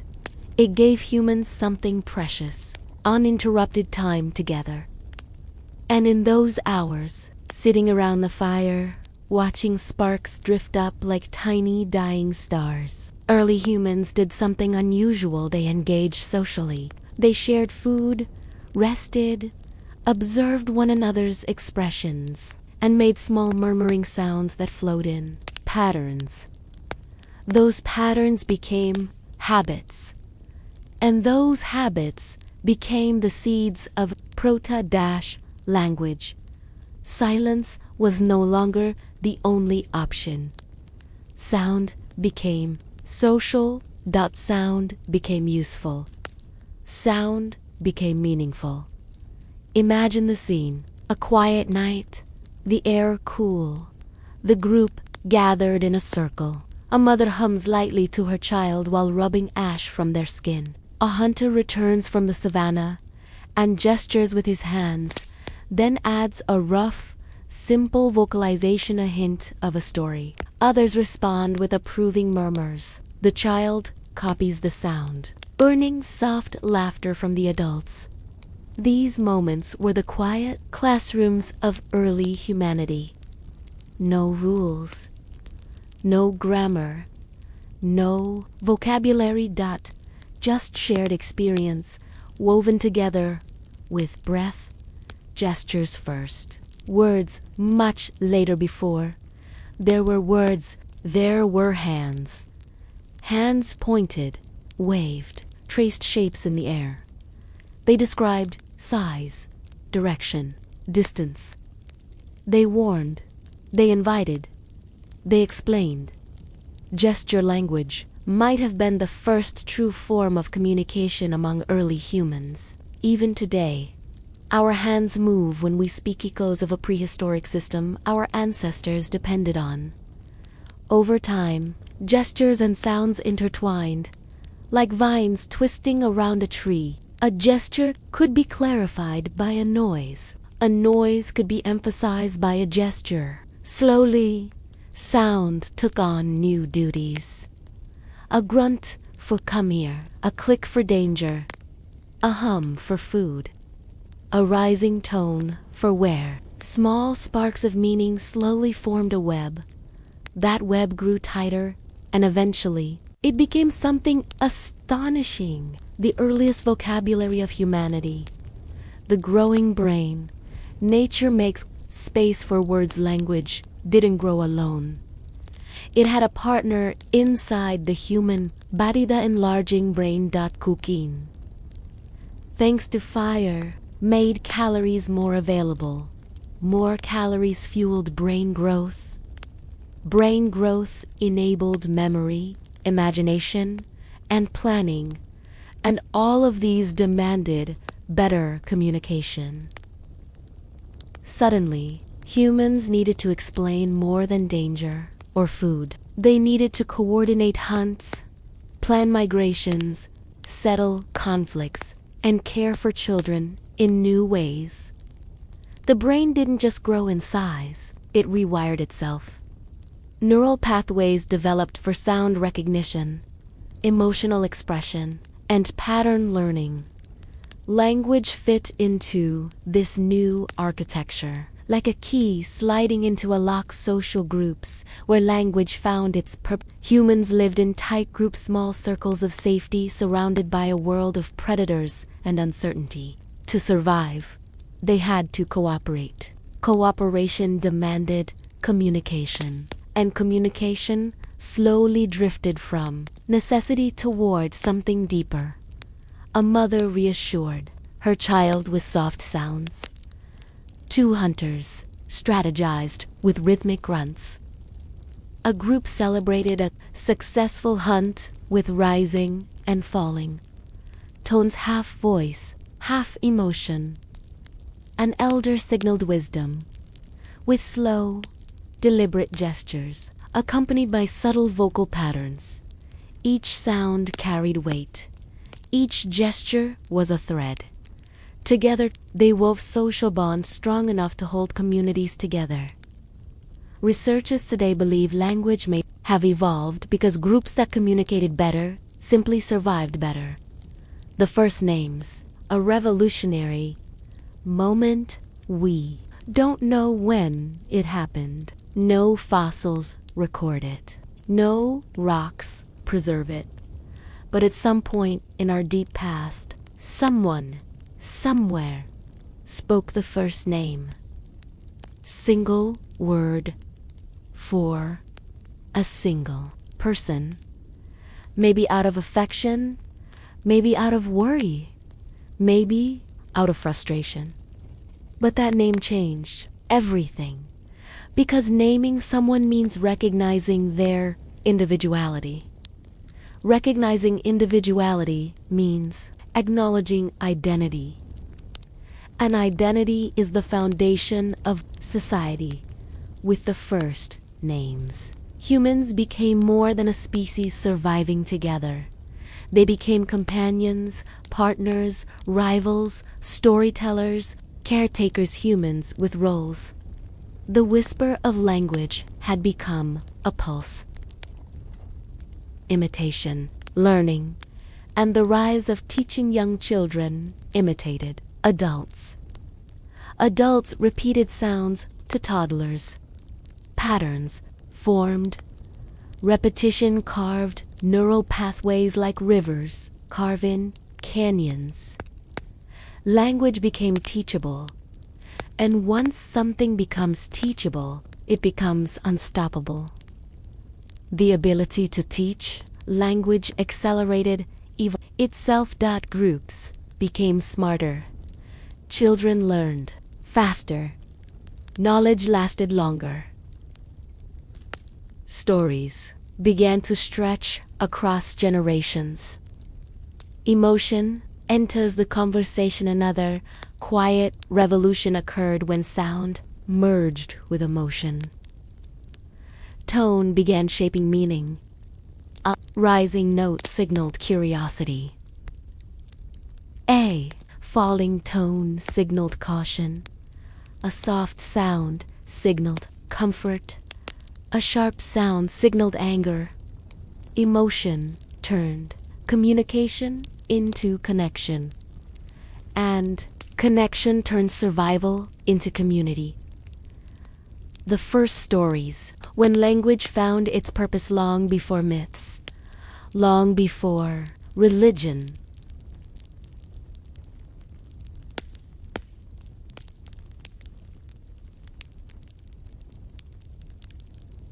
Long before recorded history. There were stories, small ones.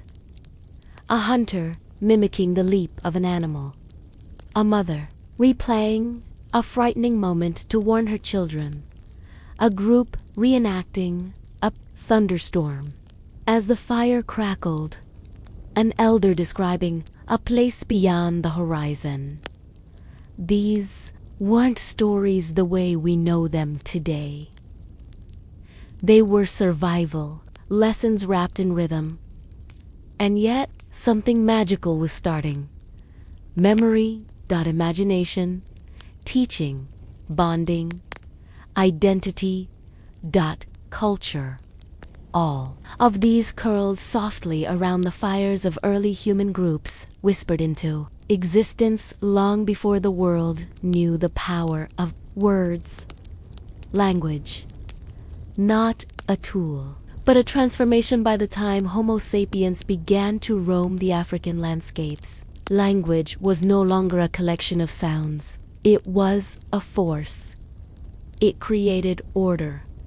It created meaning. It created cooperation. It created identity. It created the future.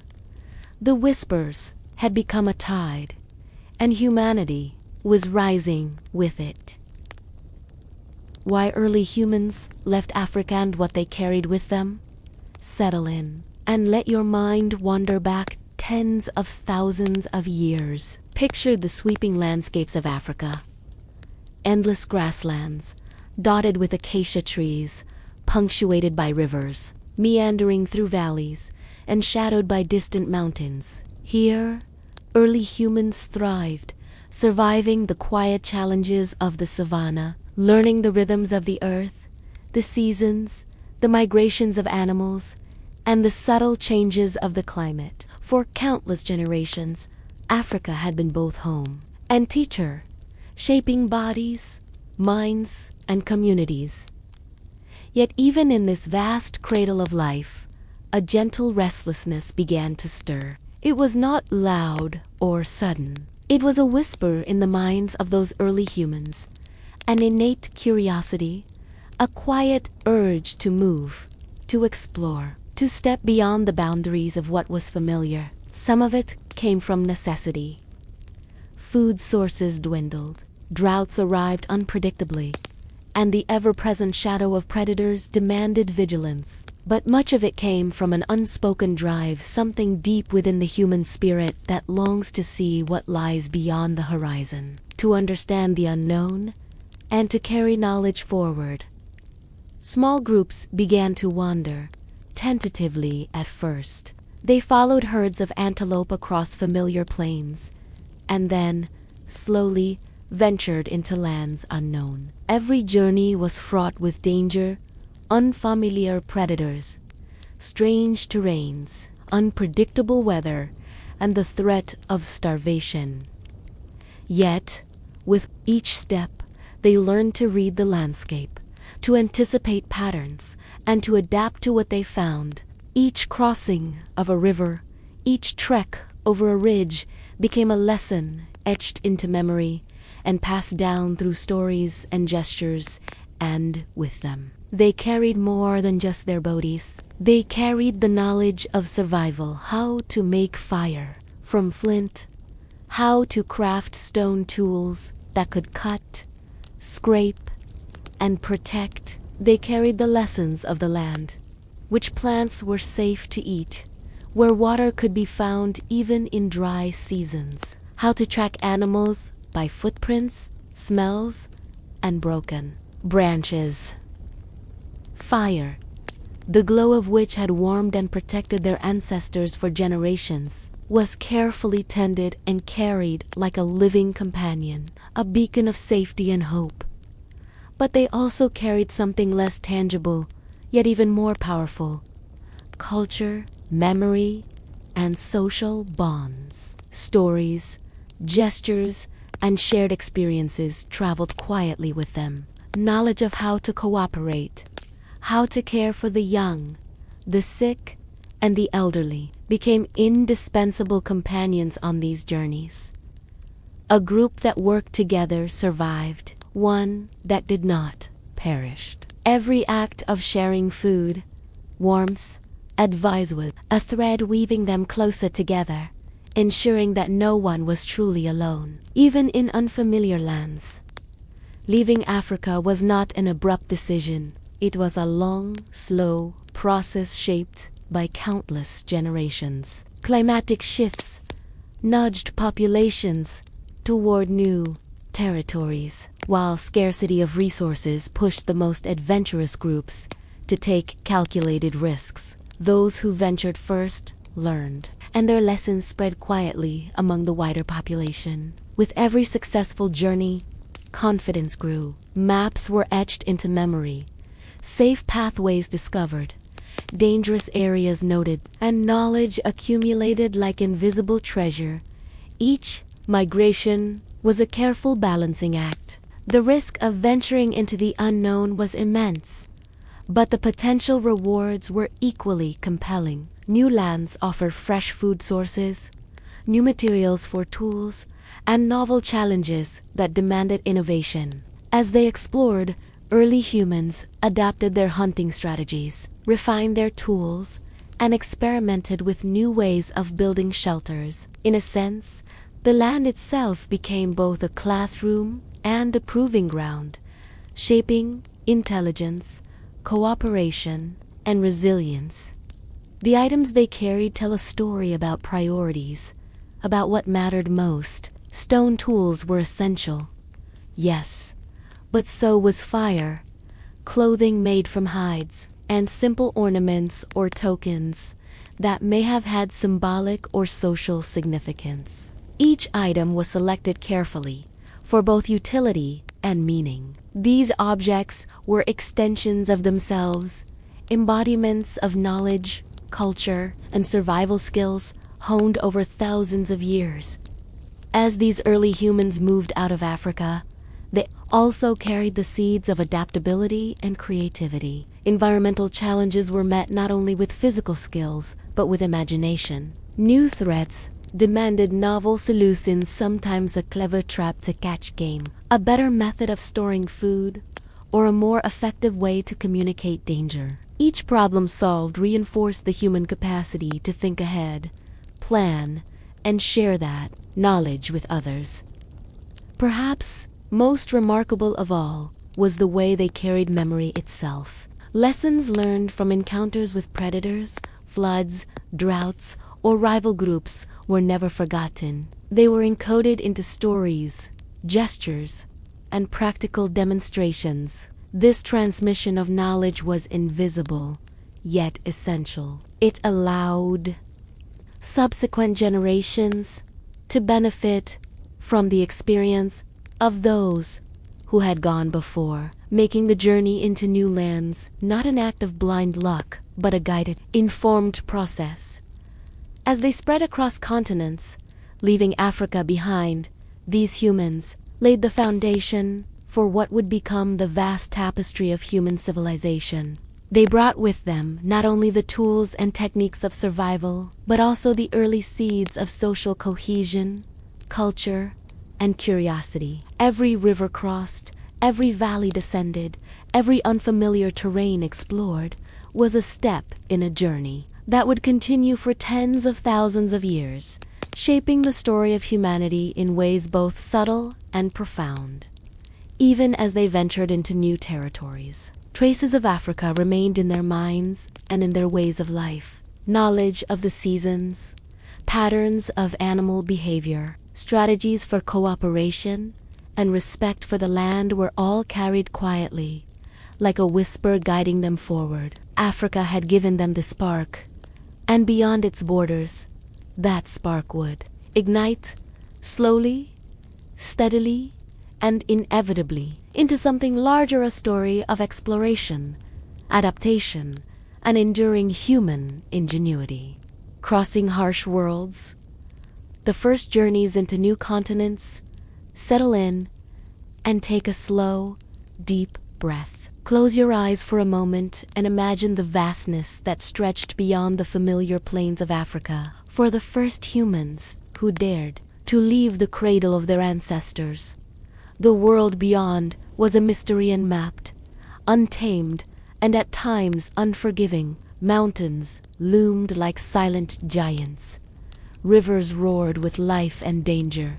Deserts lay scorched under an unrelenting sun, and forests thick with unknown creatures whispered challenges at every turn. Yet, despite the risks, the quiet drive to explore, to survive, and to adapt propelled them forward.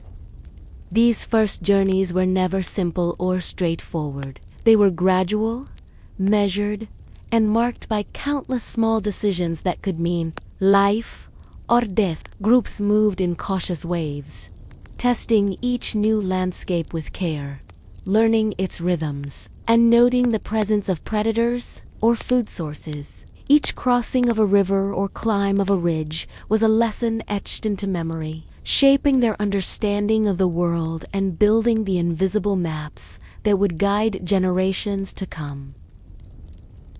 The challenges were immense. Harsh climates tested the limits of endurance. Freezing nights in unfamiliar latitudes forced early humans to innovate ways to stay warm, using fire not only as protection from predators, but as a tool for comfort and survival. Torrential rains and shifting seasons demanded flexibility, prompting them to adjust migration routes, shelter locations, and foraging strategies. The natural world was both a teacher and a judge, rewarding ingenuity while punishing mistakes. And yet, through every trial, they carried the quiet wisdom of their ancestors, knowledge of stone tools, fire, edible plants, and water sources traveled silently with them. But so too did the more subtle gifts, patience, observation, and an awareness of the interconnections of life. Each journey into the unknown was not a blind gamble. It was a calculated act, informed by thousands of years of adaptation and experience in Africa's shifting landscapes. The first steps into new continents were also journeys of social cohesion. Cooperation became essential. Groups relied on each other to navigate dangers, share knowledge, and divide tasks. The weak and the young were protected, the injured tended to, and every success was celebrated quietly, reinforcing bonds that were as important for survival as any stone tool or fire. Communication through gestures, sounds, and eventually early language ensured that lessons were shared and that each member of the group could respond to new threats and opportunities. With each crossing into unfamiliar territory, humans adapted in subtle, innovative ways. They experimented with new types of shelters using the materials available, ALTERED hunting strategies to fit new prey, and discovered plants and natural resources that required trial, error, and observation. The challenges of these new lands demanded not just survival, but creativity and problem-solving that would become hallmarks of human intelligence. Items carried on these journeys were carefully chosen. Tools were essential for hunting, cutting, and protection. Fire was indispensable, a lifeline that had to be maintained across long distances. Clothing or hides provided warmth, and simple tokens or ornaments may have held symbolic meaning, binding group members together with shared identity and memory. Every item, every decision reflected a balance between immediate survival and long-term adaptation. Yet perhaps the most remarkable aspect of these migrations was the silent, invisible inheritance that each human carried. Knowledge passed down from generations in Africa, timing of rains, the migration patterns of animals, the behavior of predators traveled with them into new lands. This wisdom allowed them to interpret unfamiliar landscapes, predict hazards, and find opportunities in places that might have seemed inhospitable at first glance. In essence, Africa's lessons became portable, guiding hands and minds as they stepped into unknown worlds. Crossing into new continents was not a single event, but a series of repeated, cautious experiments. Groups would push forward for days, sometimes weeks, retreating when conditions proved too harsh, only to try again when resources or curiosity demanded it. Each successful advance built confidence, creating mental maps that linked distant valleys, rivers, and coastlines into networks of knowledge. Over time, the boundaries of the known world expanded slowly, quietly, and inexorably. The first humans to leave Africa carried not only their bodies, but the potential for endless adaptation. With each new environment came new challenges called winters, unfamiliar predators, different plants, and novel terrains, but also new opportunities. Their ingenuity, cooperation, and resilience allowed them to thrive, to leave traces in the soil, the stone, and eventually in the very genes of future generations. In these harsh worlds, early humans learned lessons that would shape the trajectory of humanity. They discovered that survival required both caution and curiosity, that knowledge was as valuable as strength, and that community was the foundation upon which everything else rested. With every river crossed, every mountain climbed, and every forest explored, they carried forward a quiet legacy, one of resilience, intelligence, and the slow, patient unfolding of human potential. How small tribes quietly became the architects of future civilizations. Imagine the world as it was tens of thousands of years ago. Vast landscapes, endless plains, rugged mountains, dense forests, and winding rivers stretching across continents. In this vast and often harsh world, small tribes of humans moved cautiously, surviving not by dominance, but through patience, observation, and quiet cooperation. Each group was small, often just a few dozen individuals. Yet within these seemingly fragile clusters lay the seeds of ingenuity, organization, and the foundations of the societies that would eventually shape the future of humanity. Life in these tribes was far from simple.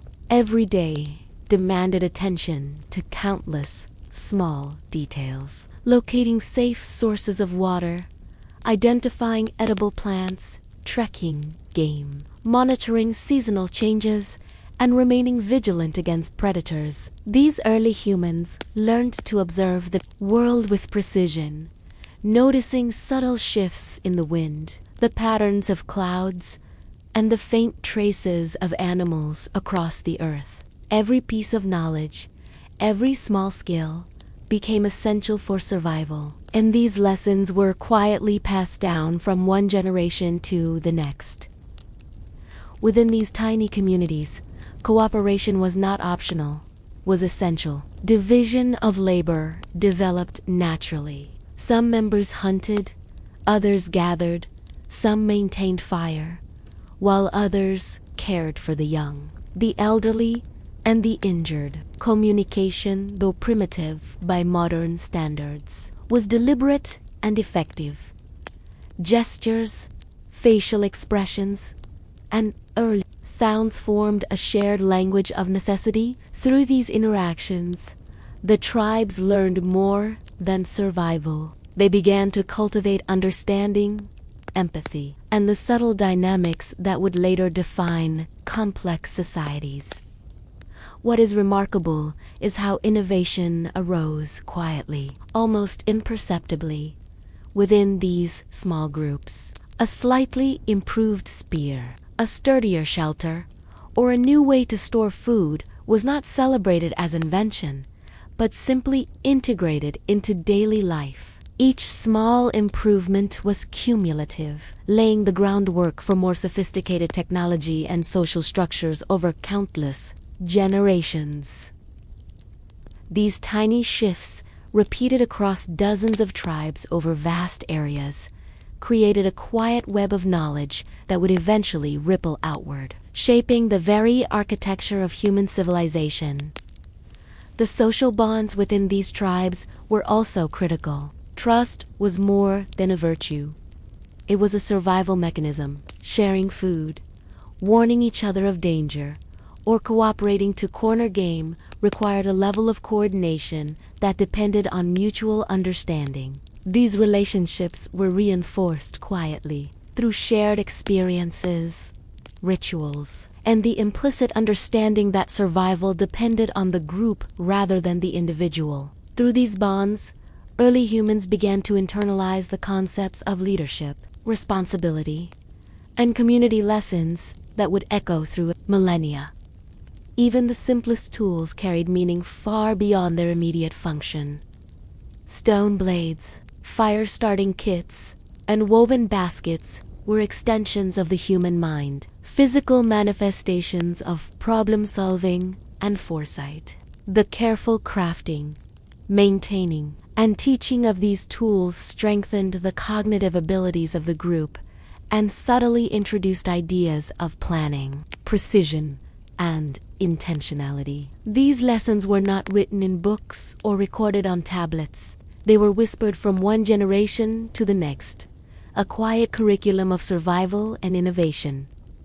While the tribes remained small, their influence began to stretch far beyond their immediate environment. Knowledge of agriculture, animal behavior, and seasonal patterns spread between neighboring groups, carried by travelers, intermarriage, and trade. This exchange of ideas, subtle and unhurried, allowed for a gradual expansion of collective intelligence. Each small innovation, each adaptation to local conditions was a stepping stone toward more complex social systems, eventually laying the groundwork for settlements, governance, and cultural development.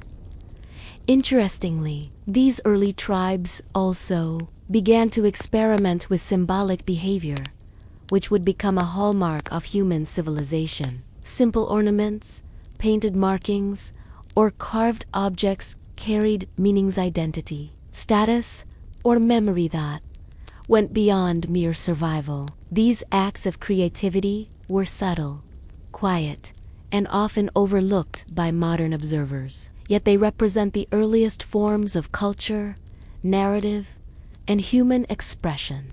They were small sparks, hidden in the daily rhythms of life, that would eventually ignite into the rich tapestry of human art, religion, and societal structures. Education, in its most primitive form, emerged organically within these tribes. Elders and experienced members shared not only practical skills, but also strategies, observations, and cautionary tales. These stories, told quietly around the fire, were more than entertainment. They were tools for preserving wisdom, teaching cooperation, and ensuring continuity of knowledge. Children absorbed these lessons gradually, participating in daily tasks, observing interactions, and imitating the behaviors of adults, all within a context that emphasized survival, observation, and social cohesion. Through all these processes, small tribes became the architects of the future in ways that were nearly invisible to themselves. They were not building monuments or drafting laws. Yet the principles they established: cooperation, knowledge, transmission, innovation, and social structure formed the very foundation of human civilization. Every challenge they faced, every adaptation they made, echoed forward in time, influencing the way communities would grow, interact, and thrive across generations. Even migration contributed to this process. As tribes moved in response to environmental pressures or curiosity, they carried their tools, knowledge, and social norms with them. These movements connected distant groups, facilitating the spread of ideas and practices. Small tribes, in essence, became nodes in a vast, slowly expanding network of human ingenuity, quietly shaping a world that would one day be filled with cities, roads, and cultures far beyond what they could have imagined. In these quiet, unassuming ways, humanity's earliest builders set the stage for everything that followed. The skills honed in survival, the bonds forged in cooperation, the lessons passed down in silence, and the innovations tested in necessity all converged over millennia to form the invisible scaffolding of civilization. They remind us that the grandest achievements of humanity often begin not with grandeur, but with patience, observation, and a quiet dedication to life, learning, and community. And as you reflect on these small tribes, remember that their legacy is with us still. The impulses to explore, to create, to cooperate, and to preserve knowledge were all cultivated quietly, without fanfare, in the rhythms of daily life. Their whispered lessons echo through the millennia, shaping not only the physical world, but the very nature of what it means to be human. The forgotten human relatives we met in. Imagine a world not as we know it today, but as it once existed tens of thousands of years ago, across the forests, mountains, and plains of the ancient earth. Our ancestors were not alone. They shared the land with other human-like creatures, beings who walked upright, crafted tools, and carried firet whose paths and destinies would diverge from our own. These were the forgotten relatives of humanity, Neanderthals, Denis, and others whose lives intersected with ours in fleeting, often mysterious ways. Meeting these relatives was not a singular moment. It was a subtle, almost invisible weaving of histories. Our ancestors encountered them quietly, sometimes observing from a distance, sometimes engaging directly. They shared territories, perhaps even food sources, and occasionally interbred, leaving traces of their DNA in modern humans. These interactions were not the loud clashes of legend. They were subtle exchanges, brief collaborations, and silent observations that left lasting marks on the human story. The Neanderthals, for instance, were formidable and skilled. They built shelters, created tools, hunted with intelligence, and adapted to the icy landscapes of Europe. Their presence shaped the decisions of early humans, venturing beyond Africa. Each step into new lands required caution, observation, and learning from these neighbors. Some encounters were likely peaceful, others tense, but each left an imprint, a quiet reminder that survival was as much about understanding others as it was about mastering the environment. Denise, more mysterious still, inhabited the forests and mountains of Asia.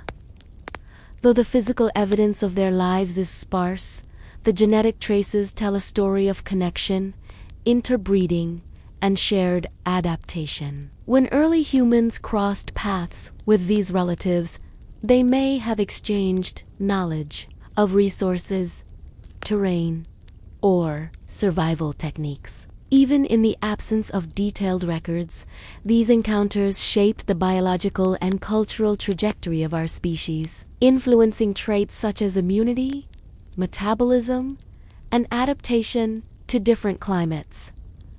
These relatives also remind us of the fragility of survival. Despite their intelligence, adaptability, and mastery of tools and fire, they eventually vanished. Their disappearance was not instantaneous. It was gradual, shaped by competition for resources, environmental pressures, and perhaps even subtle differences in social organization or reproductive strategies. Meanwhile, our ancestors endured, carrying forward both their own innovations and fragments of the lives of those they met. In essence, we became the inheritors of multiple streams of human evolution. Every meeting with a human relative left subtle lessons, quietly shaping behavior, technology, and strategy. Early humans may have observed hunting methods, tool-making, techniques, or strategies for shelter. They may have learned to cooperate differently, communicate more effectively, or adapt to harsher climates, inspired by the survival strategies of these other human species. These lessons were often unconscious, encoded in behavior and memory rather than written record, but they contributed to the gradual accumulation of human knowledge. The presence of these relatives also fostered the development of social awareness, recognizing others as intelligent beings capable of complex thought and action. Likely influenced the way early humans interacted within their own groups. Cooperation, competition, empathy, and even the early forms of cultural exchange may have been shaped in part by these encounters. In this way, the forgotten human relatives were not merely neighbors. They were subtle catalysts in the evolution of human society.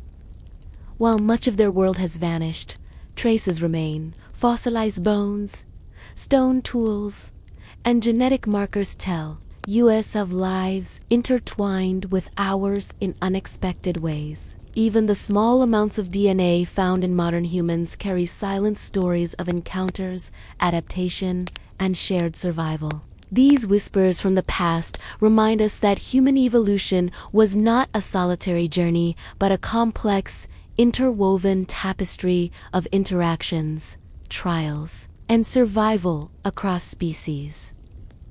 Perhaps the most profound lesson from these relatives is the reminder of impermanence. Even beings remarkably escapable of thought, emotion, and ingenuity can vanish, leaving only traces of their existence behind. Our survival was neither guaranteed nor inevitable. It was the result of countless small decisions, adaptations, and the quiet accumulation of knowledge passed from one generation to the next. In encountering and outliving these relatives, early humans honed strategies that would allow their descendants to thrive across continents and millennia. Interactions with these relatives also highlight the resilience of human ingenuity. Even when faced with competition or the presence of equally skilled beings, early humans persisted. They learned to innovate,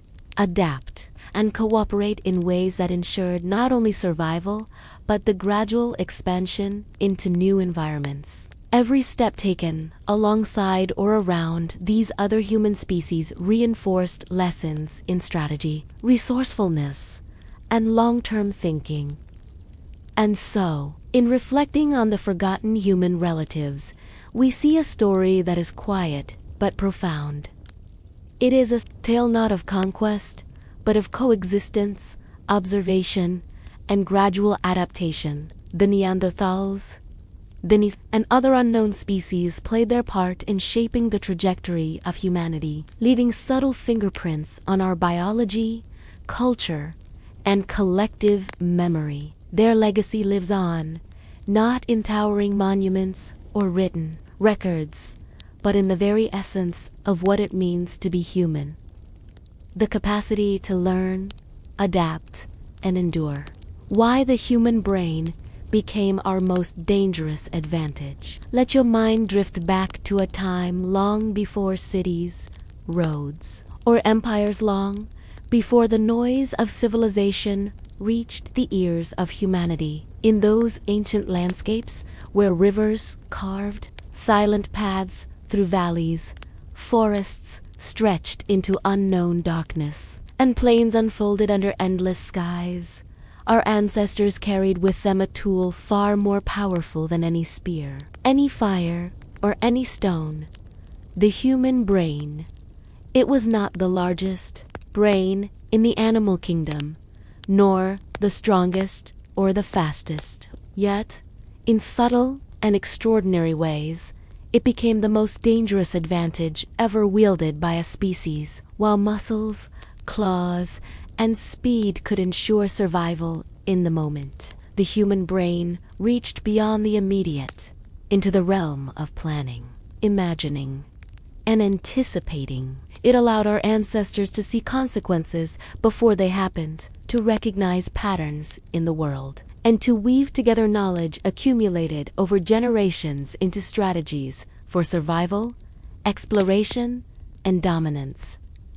The evolution of this organ was not sudden. It was shaped quietly, imperceptibly, over millennia, molded by countless small pressures and challenges. Early humans who could remember the patterns of migrating herds, track the subtle signs of approaching predators, or anticipate changes in weather were more likely to survive. Those who learned to cooperate, to share knowledge, to teach and imitate, gained advantages that were passed silently through generations. The brain, in essence, was forged in the crucible of survival, honed by the quiet demands of life on an ever-changing planet. This intelligence allowed for unprecedented innovation. Simple tools, first chipped from stones, were refined over time. Sharp edges, weighted handles, and cutting techniques became more sophisticated as the human mind learned to anticipate the needs of future hunts, future shelter, construction, and future threats. Unlike other species, which relied largely on instinct and trial and error, early humans could plan multiple steps ahead, visualize outcomes, and adjust strategies based on observation and reasoning. This capacity transformed every interaction with the environment into a potential opportunity for advancement. But the human brain was dangerous not only to predators and prey, it was dangerous to itself. Awareness of mortality, of scarcity, and of the ever-present dangers of the natural world brought fear and anxiety, emotions that demanded adaptation just as much as the physical challenges of survival. Early humans learned to manage these inner threats through cooperation, ritual, and social bonds. The mind became both a weapon and a tool capable of creating complex strategies for hunting, shelter building, and group cohesion, while also generating the first sparks of culture, art, and symbolic thinking. Communication. One of the earliest manifestations of this brain power was revolutionary. Beyond simple sounds or gestures, early humans began to transmit abstract ideas, warnings about predators, descriptions of terrain, and instructions for using tools. This exchange of information amplified the survival advantage, allowing groups to act collectively in ways no individual could achieve alone. It was the quiet accumulation of shared knowledge that allowed humans to expand into new territories, to adapt to climates far harsher than Africa's savannas, and to thrive in environments where instinct alone would have failed. The human brain also fostered creativity, a dangerous advantage in its subtlety. The ability to imagine a solution before attempting it, to visualize the behavior of prey or the flow of a river, allowed for experimentation without immediate risk. Fires could be maintained and controlled, shelters built for multiple seasons, and tools designed for tasks far beyond immediate need. In every decision, every observation, the brain extended the reach of humanity, transforming limitations into possibilities. Yet this power was not without cost. Overthinking, fear of the unknown, and the burden of memory could be. Early humans learned that intelligence alone was insufficient. It had to be paired with resilience, adaptability, and cooperation. Social structures evolved to manage both external threats and the complexities of consciousness itself. Stories, rituals, and teaching methods emerged as tools for harnessing the brain's potential while mitigating its dangers. Through these quiet strategies, the mind became a collaborative engine, amplifying the strengths of the group rather than the individual alone. Furthermore, the brain's adaptability allowed early humans to experiment with risk. They could plan hunts, coordinate attacks, and explore new landscapes in ways unimaginable to other species. Each success reinforced strategies, while failures, though costly, were absorbed as lessons. Memory became a survival tool, allowing knowledge to accumulate across generations. In this way, intelligence itself became both weapon and armor, dangerous yet protective, fragile yet enduring. Over time, this cognitive edge fueled expansion. Humans moved into colder regions, arid deserts, and dense forests. They discovered new foods, invented new tools, and experimented with symbolic expression, creating not just survival strategies but culture, art, and early societal norms. All of these advancements were extensions of the brain's extraordinary capacity to predict, plan, and problem-solve, a quiet, invisible advantage that fundamentally separated humans from every other species on Earth. In reflecting on this, we see that the human brain was more than a physical organ. It was a force that shaped behavior, culture, and even the trajectory of evolution itself. It allowed small groups to overcome environmental limits, to expand into vast territories, and to lay the foundations for future civilizations. Its danger lay in its dual nature, capable of extraordinary creation and innovation, yet equally capable of fear, error, and conflict. Learning to navigate this duality was the challenge that early humans faced quietly over millennia, as they carved a path through a complex and unforgiving world. Even today, echoes of this evolutionary process remain. Our ability to imagine, plan, and reflect is a gift inherited from those early minds, tempered by the trials of survival, shaped by the quiet lessons of ancestors who relied on foresight and cooperation. The brain, in its subtle power, remains both humanity's greatest advantage and its most dangerous tool, a reminder that intelligence alone is not enough, but must be wielded with care, patience, and insight. The migrations that slowly redrew the map of human existence pictured the Earth as it was tens of thousands of years ago, a world untamed, vast, and full of mystery. Our ancestors, small groups of humans who had already survived the challenges of Africa and its surrounding lands, began a journey that would stretch across continents, silently and steadily reshaping the map of human existence. These migrations were not sudden leaps, but quiet, incremental movements, each step measured, cautious, and deeply informed by the accumulated wisdom of countless generations. It began with subtle shifts. Groups moved in response to changes in climate, following the migrations of animals they hunted or the availability of edible plants. Rivers became both highways and obstacles, guiding or restricting movement. Mountains loomed as formidable barriers. Forests concealed dangers and opportunities, and open plains offered both resources and exposure. Each choice of direction required observation, cooperation, and strategy. The decision to move was never taken lightly, for every step carried the weight of survival, the risk of failure, and the promise of discovery.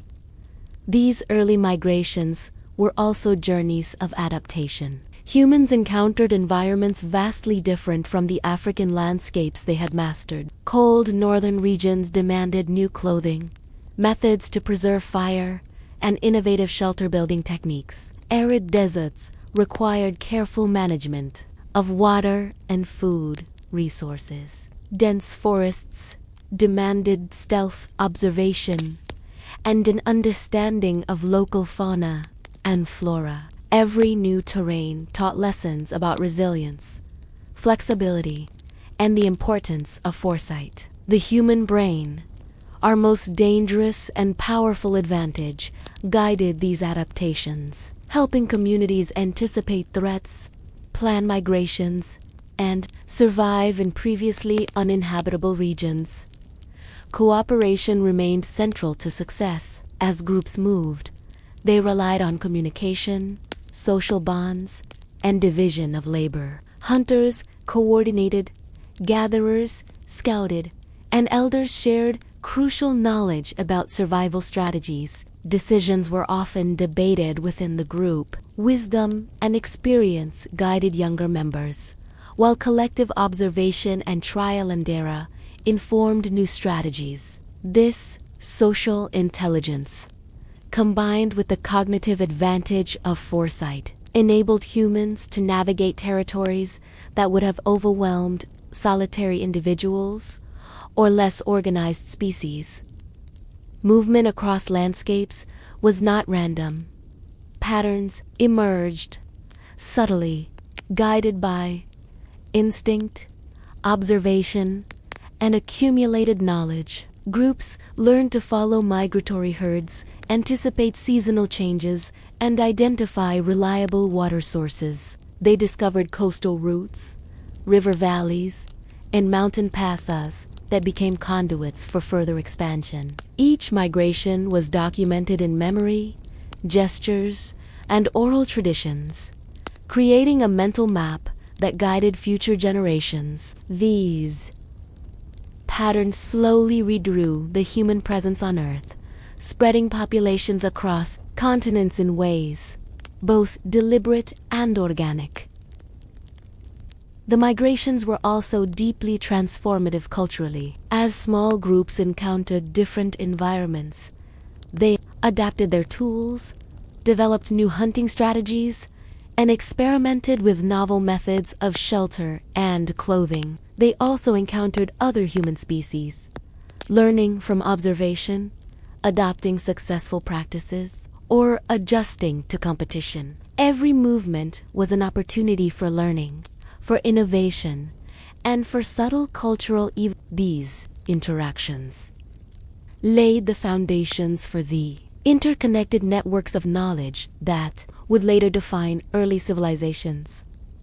Environmental challenges shaped the rhythm of these migrations. Ice ages, droughts, and shifting ecosystems forced humans to reconsider routes, timing, and survival strategies. Groups learned patience, resilience, and the importance of long-term planning. Each successful navigation of a harsh landscape reinforced skills and confidence, while failures, though costly, taught lessons that were passed quietly from one generation to the next. In this way, humans not only survived the planet's challenges, but began to understand and anticipate them, creating an invisible framework of knowledge that spanned continents.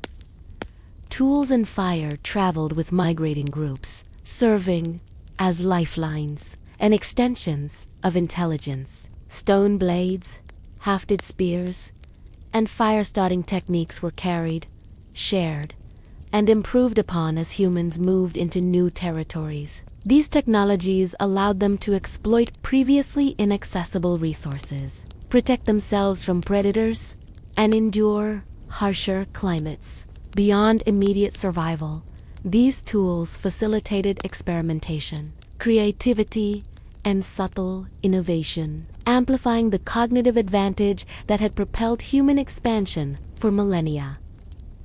Migration was also a story of relationships between individuals, families, and groups. Cooperation across generations ensured knowledge transmission. Teaching, storytelling, and shared rituals preserved strategies for survival and cultural practices. Groups learned to trust, negotiate, and collaborate, both within their own numbers and with neighboring bands encountered along the journey. These interactions quietly shaped social structures, norms, and networks that would underpin the development of early societies.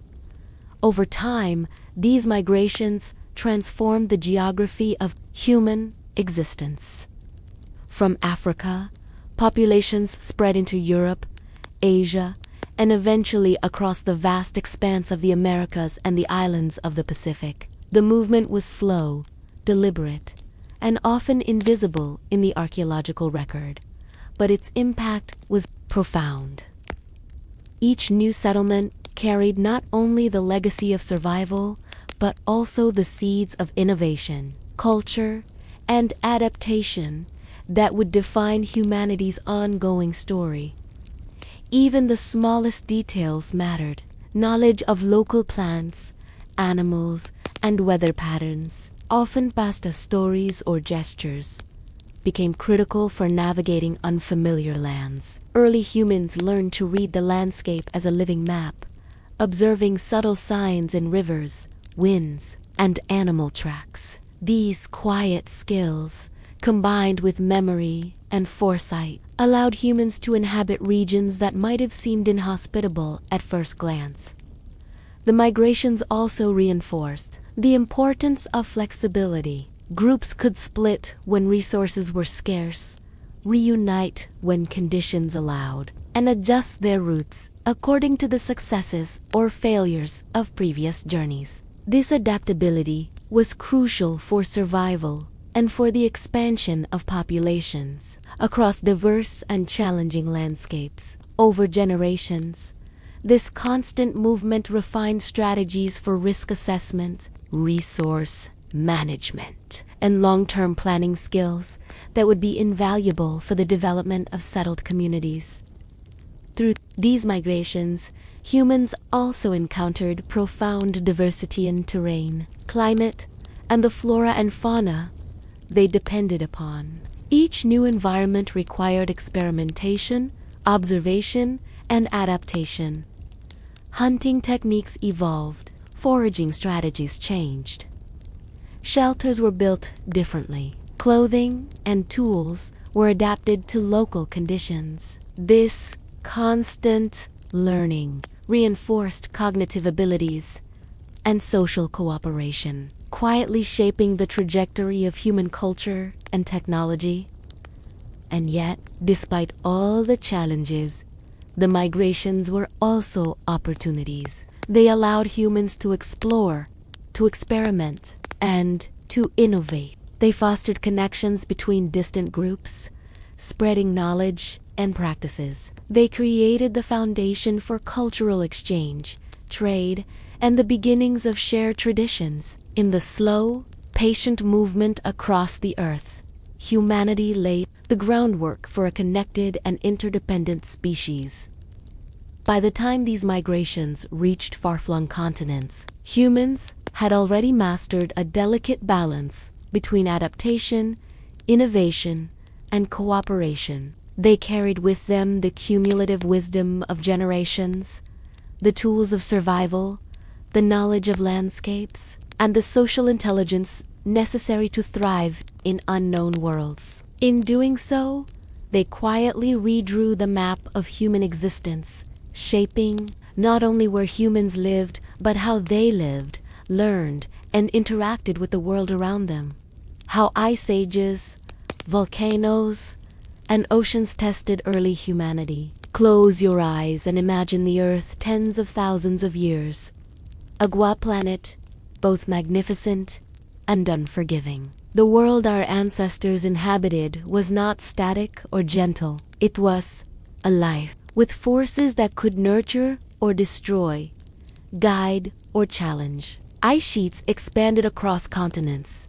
Volcanoes reshaped landscapes overnight, and oceans rose and fell, defining the boundaries of survival. These were the natural tests that would shape humanity, demanding ingenuity, resilience, and an almost silent determination to endure.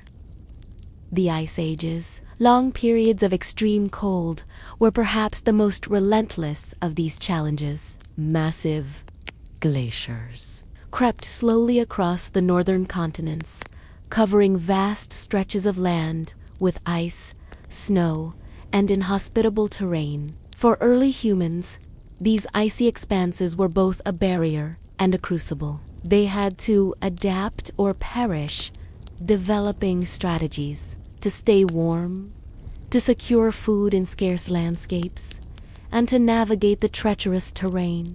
Fire, clothing made from hides, and carefully constructed shelters became not mere conveniences, but indispensable tools for survival. Living in proximity to glaciers required an extraordinary combination of observation, foresight, and cooperation. Groups learned to track the migrations of animals forced to move by the advancing ice, to recognize which plants could endure freezing temperatures, and to predict storms and sudden blizzards. Every step outside a shelter was a calculated risk, and every decision could mean life or death. The cognitive abilities of early humans, their capacity to plan, to communicate, and to anticipate, were tested in ways no other species faced, shaping intelligence, social cohesion, and adaptability. Volcanoes presented a different, yet equally formidable, challenge. Sudden eruptions could blanket vast areas in ash, altering climates and forcing humans to relocate. Lava flows consumed forests and grasslands, while ash clouds darkened skies and cooled temperatures. For early humans, these events demanded immediate adaptability. Migration routes had to be recalculated, shelters rebuilt, and food sources replaced. Observing the patterns of volcanic activity, learning from subtle signs such as smoke, trembling, earth, or changes in water sources, became critical survival skills. The mind, trained by countless generations, became a tool for reading the earth itself. Oceans, vast and sometimes impenetrable, offered both opportunity and threat. Coastal migration routes provided access to food, but unpredictable tides, storms, and shifting landscapes created hazards that required careful observation and ingenuity. Humans developed strategies for fishing, gathering shellfish, and using boats or rafts in ways that maximized safety while expanding the range of habitable territory. The oceans shaped trade, exploration, and cultural exchange, laying early foundations for human interconnectedness long before the age of formal civilizations. All these natural challenges, ice, fire, and water, demanded innovation. Stone tools evolved to meet new needs. Cutting, scraping, and hunting in frozen or volcanic landscapes required precision and adaptability. Fire was carefully transported across difficult terrain, used not only for warmth and cooking, but also as a source of protection, light, and even social cohesion. These practical innovations were coupled with the subtler advantages of the human brain: foresight, problem solving, and the ability to learn from both success and failure. Cooperation remained critical under these pressures. Survival required trust, coordination, and shared responsibility. Groups had to divide tasks effectively, communicate dangers, and teach survival strategies to the young. Social bonds were reinforced under stress. The group's success depended on collective intelligence as much as on individual skill. Elders passed down accumulated wisdom about seasonal cycles, animal behavior, and environmental signs that foretold danger. Ensuring that each generation carried knowledge honed over millennia, adaptation to extreme environments also fostered creativity. Clothing, shelters, and tools were crafted with innovation and observation in mind. Humans learned to preserve food, store water, and maintain fire across long, harsh winters or periods of volcanic activity. Each solution, though practical, reflected subtle ingenuity, a silent evolution of problem solving that went beyond instinct and into the realm of foresight and experimentation. These adaptations became embedded in human culture, quietly preparing the species for the diverse landscapes they would encounter in subsequent migrations. Even the smallest observations mattered. Tracking the movement of glaciers, reading the behavior of volcanic smoke, observing tidal patterns were all skills that allowed humans to anticipate hazards and opportunities. Memory, communication, and planning combined to create an invisible network of knowledge that guided survival. Over generations, these skills became second nature, encoded not only in the brain, but in the culture, stories, and shared practices of human groups. Natural disasters and environmental stressors also reinforced resilience. Groups that survived volcanic eruptions, harsh winters, or unpredictable oceans learned the value of redundancy, preparation, and flexibility. Migration routes could be altered, shelters reinforced, and supplies stockpiled. These strategies were quiet, cumulative, and deeply embedded, creating the foundations for what would later become complex societies capable of thriving despite adversity. Moreover, these challenges fostered human intelligence in unique ways. Confronted with environments that no other species had navigated, early humans were forced to think ahead, consider multiple outcomes, and make calculated risks. Decision-making, planning, and social coordination were tested continually. Each success and failure contributed to the shaping of cognition, memory, and problem-solving, subtly increasing the potential for culture, technology, and eventually civilization itself. Even emotional and social skills were honed in response to environmental stress. Fear, uncertainty, and loss demanded strategies for coping, cooperation, and teaching. Rituals, stories, and shared knowledge emerged as mechanisms to reinforce social cohesion and collective memory. In a sense, the human brain, guided by necessity, was learning not only to survive physically, but to manage the psychological challenges imposed by a volatile planet. As humans migrated into new regions, these lessons were applied in real time. Ice sheets, volcanoes, and oceans were no longer abstract threats, but tangible challenges to overcome. Each movement into a new landscape required foresight, planning, and adaptation. The cumulative knowledge of previous generations stored In memory, story, and culture provided guidance, enabling humans to navigate environments that might otherwise have been insurmountable. Through this relentless testing, humans learned the power of patience, observation, and incremental problem solving. Survival was rarely dramatic or sudden. It was the quiet, consistent application of intelligence, cooperation, and skill over generations. This slow, measured approach ensured that humanity not only endured but gradually expanded its range, mastering environments that had once seemed uninhabitable. The interactions between humans and these extreme forces also encouraged innovation beyond survival. Observation of natural patterns led to better prediction of seasons, weather, and animal behavior. These insights enhanced hunting strategies, food storage, and migration planning. Even symbolic thinking and early forms of ritual may have emerged as ways to understand and influence the world. A subtle bridge between practical survival and the beginnings of culture.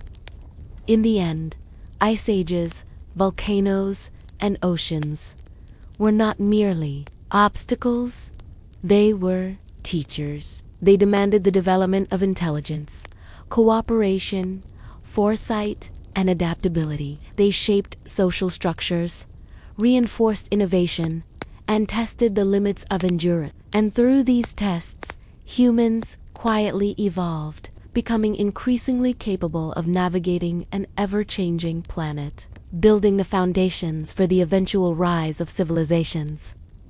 Even today, the echoes of these ancient challenges remain in our minds, our behaviors, and our societies. They remind us that survival is as much about adaptation, foresight, and collaboration as it is about strength or speed. Early humans faced forces far beyond their control, yet through observation, creativity, and cooperation, they endured. These lessons, quietly accumulated over millennia, would eventually enable the species to thrive in environments that had once seemed impossible. Why every modern human carries echoes of these ancient journeys. Picture the Earth as it was tens of thousands of years ago, a world vast, untamed, and filled with both danger and possibility. In this ancient world, humans moved cautiously yet relentlessly, guided by instinct, intelligence, and an emerging understanding of the environment. They crossed continents, faced immense challenges, and quietly adapted to climates, terrain, and ecosystems that would have overwhelmed any other species. Though these journeys took place long before recorded history, their echoes remain embedded in every modern human, whispering through our biology, culture, and collective memory. These journeys were not mere physical migrations. They were transformations of the mind, body, and social structures. Each migration left traces in the human genome, shaping immunity, metabolism, and even responses to environmental stress. Our ancestors carried with them knowledge of survival, what plants were edible, how to hunt efficiently, how to navigate landscapes that influenced the development of their descendants. Every route they traveled, every challenge they faced, and every adaptation they made contributed to the invisible threads connecting us to those ancient wanderers. The human brain, sharpened by millennia of problem-solving, planning, and cooperation, absorbed lessons from each journey. Navigating rivers, mountains, and deserts required foresight and coordination, teaching early humans the value of strategy, communication, and social cohesion. These skills, developed out of necessity, became encoded in behavior and culture, shaping the way humans think, collaborate, and innovate. Even today, when you observe the complexity of human societies, the subtle capacity for foresight, or the instinct to explore and adapt. You are witnessing echoes of these ancient journeys. Our ancestors' movements also fostered genetic diversity, as small groups migrated and sometimes interbred with other populations, including now extinct relatives, like Neanderthals and Denisovans. They carried new traits that enhance survival, resistance to disease, adaptation to cold climates, and other inherited features became part of the human lineage, quietly influencing modern biology. Every human today, regardless of location, carries fragments of these adaptations, tangible reminders of the paths taken by countless ancestors over millennia. The physical landscapes traversed by early humans left marks not only on their bodies, but on their culture. Routes taken repeatedly over generations became pathways of memory and tradition. Stories, songs, and rituals emerged as ways to encode knowledge of terrain, seasonal changes, and animal behavior. These cultural echoes helped preserve survival strategies across generations, forming the basis for collective learning that persists even in subtle forms today. Modern humans may not remember specific migration routes, but the patterns of cooperation, communication, and adaptation remain deeply ingrained. Even the smallest aspects of daily life carried the weight of these journeys. Fire, tools, shelter, and clothing were not merely practical. They were extensions of the brain's capacity to plan, innovate, and anticipate. Techniques for making fire, shaping stone tools, or constructing shelters were refined across generations, becoming part of a shared heritage that shaped both cognition and culture. These innovations were quietly transmitted, their influence rippling forward through time to inform the human instinct for creativity, problem-solving, and ingenuity. Social structures and cooperation were strengthened by these migrations. Small groups had to rely on communication, trust, and collective intelligence to navigate unfamiliar and often dangerous territories. Leadership, conflict resolution, and the transmission of knowledge became critical, subtly influencing the development of societal norms. These social adaptations, born of necessity, are reflected in the patterns of human behavior today, from familial structures to community organization and collaborative problem-solving. The lessons learned from navigating harsh climates, unpredictable landscapes, and unfamiliar ecosystems were encoded in human cognition. Memory, observation, and foresight became deeply intertwined with survival. Modern humans retain the cognitive frameworks developed during these ancient journeys, influencing decision-making, risk assessment, and even the drive to explore. The urge to migrate, explore, and adapt, seen across cultures and generations, is a direct echo of these formative experiences.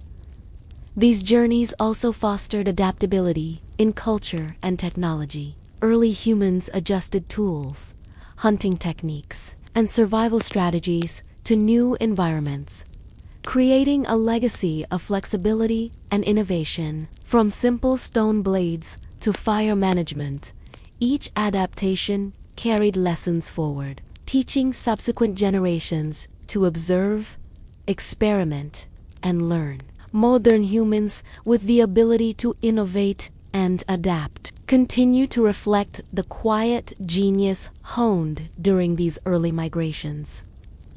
Genetic markers provide tangible proof of these ancient journeys. DNA studies reveal patterns of migration, interbreeding, and adaptation across continents. These markers are more than biological traces. They are evidence of resilience, survival, and ingenuity passed down through countless generations. Every human carries these echoes, a living map of ancestral journeys etched within the genome, silently connecting us to a story that spans millennia.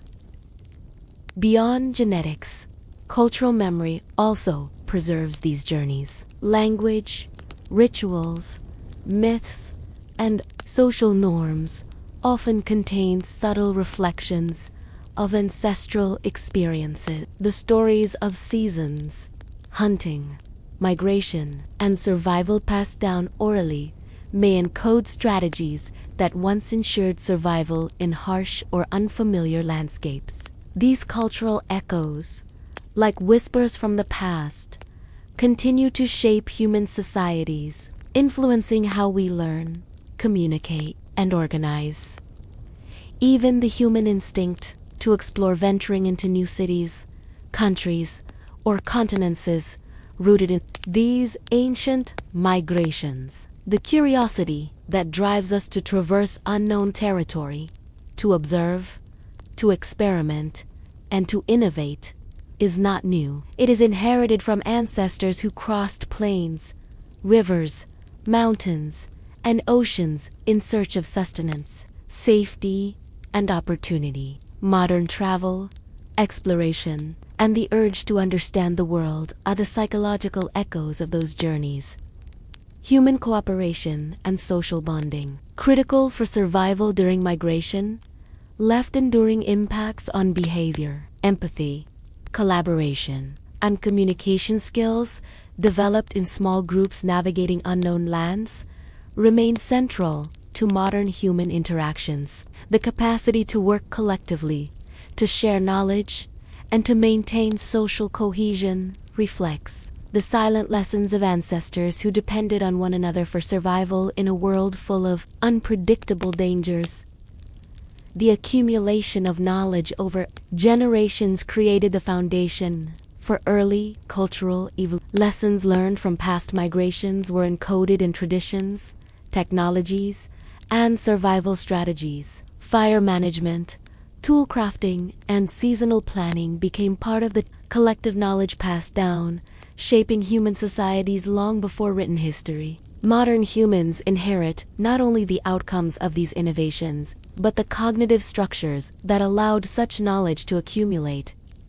Even hardships, failures, and losses during migrations contributed to human resilience. Encounters with predators, disease, famine, and harsh climates forced adaptation, innovation, and collaboration. These challenges strengthened problem-solving abilities, planning, and foresight.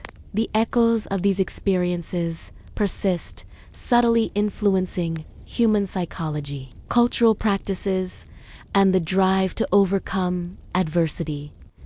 Migration also promoted genetic and cultural diversity. As groups moved and sometimes interbred, new traits, behaviors, and knowledge spread. Each new environment prompted novel adaptations, shaping both physical and cultural modern humans with their vast array of languages, traditions, and genetic diversity carry within them the legacy of these early migrations, a tapestry woven from countless journeys across the earth.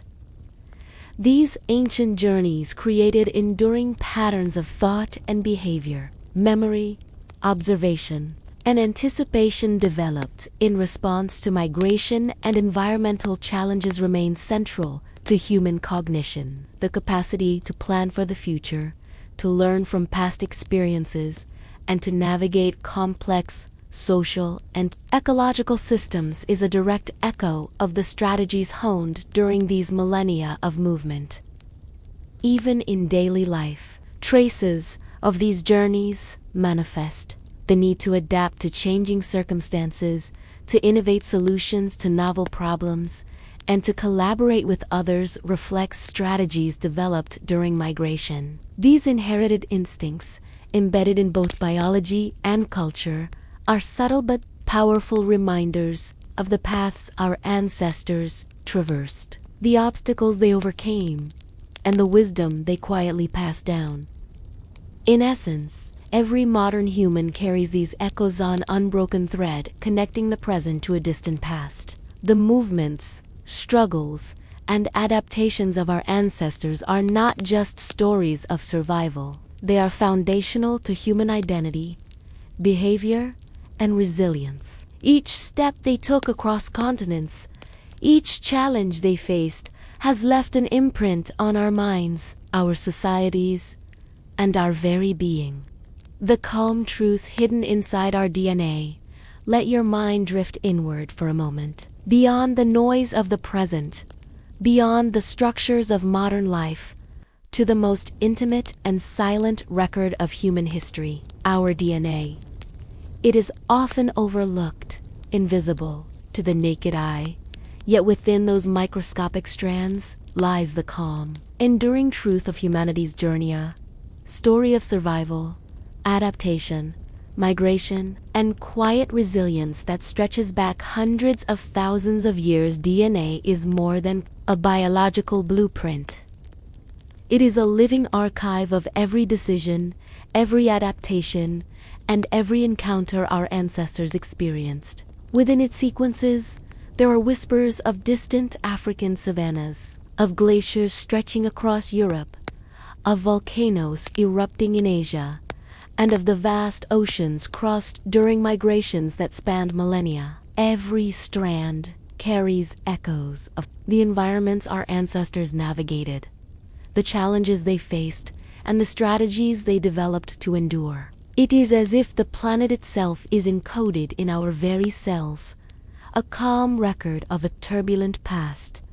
Consider the subtle ways DNA carries these stories. Genetic markers reveal migrations, interbreeding, and isolation of groups over thousands of years. They trace encounters with Neanderthals and Denisovans and reveal how these interactions contributed to modern human traits, immune responses, adaptations to cold climates, and even metabolic efficiency. Every human being today carries the accumulated lessons of these encounters, a hidden history that quietly shapes physiology, health, and resilience. Beyond survival traits, DNA preserves patterns of adaptation to climate, diet, and environment. Early humans faced harsh ice ages, volcanic eruptions, shifting oceans, and extreme weather conditions. The traits that allowed survival in these environments were encoded in DNA and passed from one generation to the next.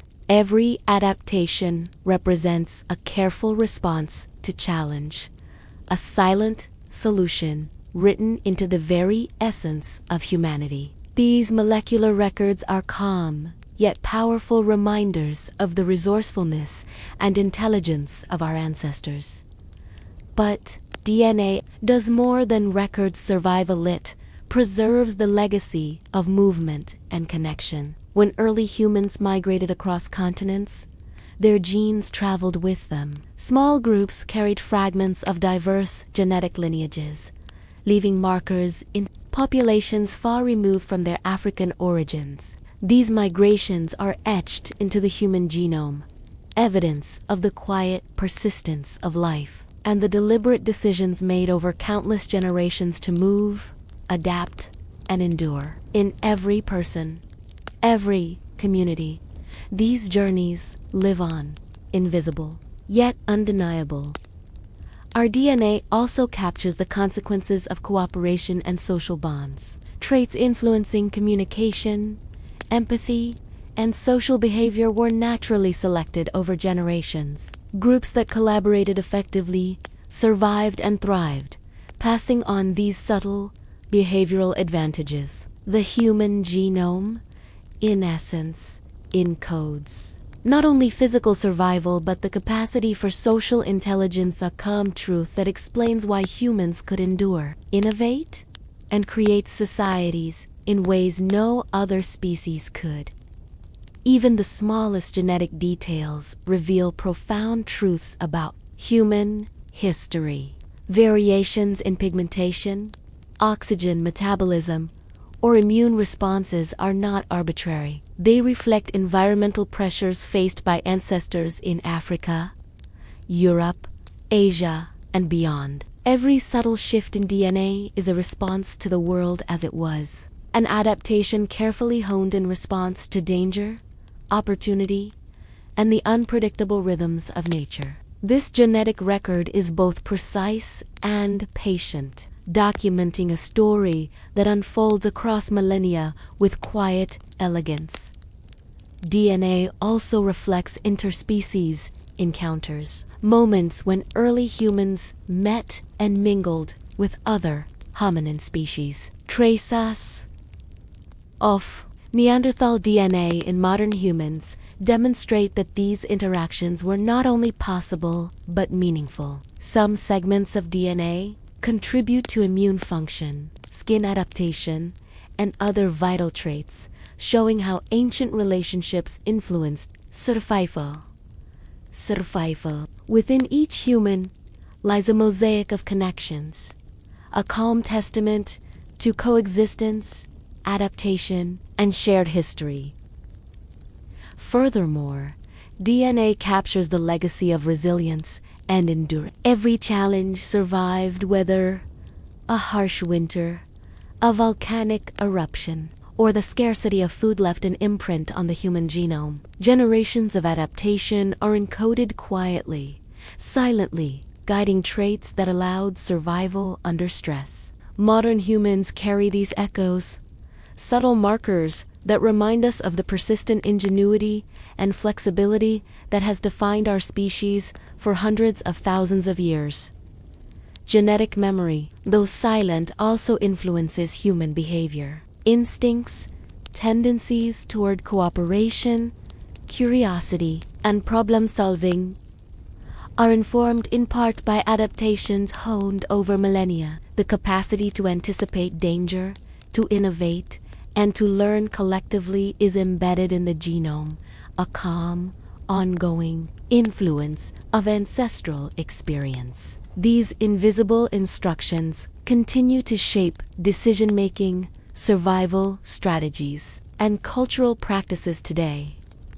The calm truth of DNA extends beyond survival traits. It reveals patterns of exploration, migration, and adaptation across vast distances. Humans ventured into new climates, faced unknown predators, and crossed treacherous landscapes, all while carrying the genetic markers of previous challenges. Every successful adaptation reinforced the blueprint of life, ensuring that the species could persist in unfamiliar environments. The genome, therefore, is not static. It is an evolving record of success, failure, and quiet perseverance. Even cultural evolution has echoes in DNA. Social structures, learning, and transmission of knowledge influenced reproductive success, indirectly shaping the genome over time. Traits favoring communication, cooperation, and the ability to adapt culturally were reinforced alongside physical adaptations. Modern humans, therefore, carry not just survival traits, but the accumulated wisdom of social intelligence encoded at the molecular level. Environmental pressures are also recorded in subtle genomic variations. Adaptation to altitude, resistance to pathogens, and dietary changes all reflect the long-term responses of populations to specific environments. These traits demonstrate how intimately DNA is connected to lived experience, capturing the calm but relentless influence of environment on human evolution. In essence, the genome is both a map of the past and a guide for future adaptability. Molecular evidence also highlights the interconnectedness of humanity. Genetic studies reveal migration patterns linking distant populations, emphasizing that the human story is not isolated but collective. Every individual carries fragments of these interwoven journeys, creating a shared heritage encoded in DNA. This calm truth reminds us that humanity is a single species shaped by collective experience, migration, and adaptation over millennia. In reflecting on DNA, we begin to appreciate the quiet power of inheritance. It is not only a mechanism for reproduction, but a vessel of accumulated knowledge, adaptation, and resilience. Each strand carries lessons from ancestors who endured ice, ages, navigated oceans, survived volcanic eruptions, and learned to cooperate across generations. Every human being today carries these lessons, woven invisibly into the fabric of life. Even in modern humans, DNA continues to reveal the subtleties of these ancient journeys. Small variations in genes influence health, cognition, and resilience. Patterns of ancestry show paths of migration and adaptation. Within our cells lies a silent chronicle of survival, innovation, and cooperana, calm, enduring record of humanity's remarkable journey across time and space. Ultimately, the calm truth hidden inside our DNA is profound yet quiet. It is the evidence of survival, adaptability, and resilience encoded over hundreds of thousands of years. Every modern human carries this legacy, both in body and in mind, a living reminder of the challenges faced, lessons learned, and journeys completed by countless generations before us. What humanity, deep origins reveal about our future. Let your imagination wander across time and space, back to the earliest landscapes where our ancestors walked, hunted, and survived. From the sun-scorched savannas of Africa to the icy plains of the far north, from volcanic lands to vast, uncharted oceans. Humans have always faced the challenge of an unpredictable world. These journeys, these struggles, and these triumphs are more than just history. They are a living testament, the resilience, intelligence, and creativity that defines our species. And within these origins lie quiet but profound clues about the paths humanity may take in the future. The story of human evolution, told through landscapes, migrations, and survival strategies, reveals a species shaped by adaptation. From the first sparks of tool use to the harnessing of fire, from early communication to migrations that spanned continents, every step has been a lesson in endurance, cooperation, and innovation. These lessons are not locked in the past. They are encoded in our biology, culture, and collective consciousness. They form the foundation for how humans respond to new challenges, whether environmental, social, or technological. As we look at the modern world, we are reminded that many of the same forces that shaped early humans still influence us today. Climate shifts, resource scarcity, and environmental change continue to test societies. Though on a global scale, the same cognitive tools, foresight, problem-solving, and social cooperation that once guided small bands across perilous landscapes remain vital for navigating today's complex world. Humanity's deep origins teach us that resilience, adaptability, and collaboration are not optional traits. They are prerequisites for survival and thriving in an ever-changing environment. Innovation, one of the most enduring legacies of human evolution, offers a guide for the future. Just as early humans refined tools and learned to manipulate fire, modern societies harness technology, energy, and information to address challenges. Yet, the calm lesson from deep history is clear. Tools alone are not enough. Wisdom, foresight, and cooperation must guide their use. Without these, even the most sophisticated inventions risk becoming destructive rather than constructive. The story of humanity's past reminds us to balance ingenuity with responsibility, Our deep origins also highlight the importance of community and cooperation. Early humans survived because they shared knowledge, divided labor, and formed strong social bonds.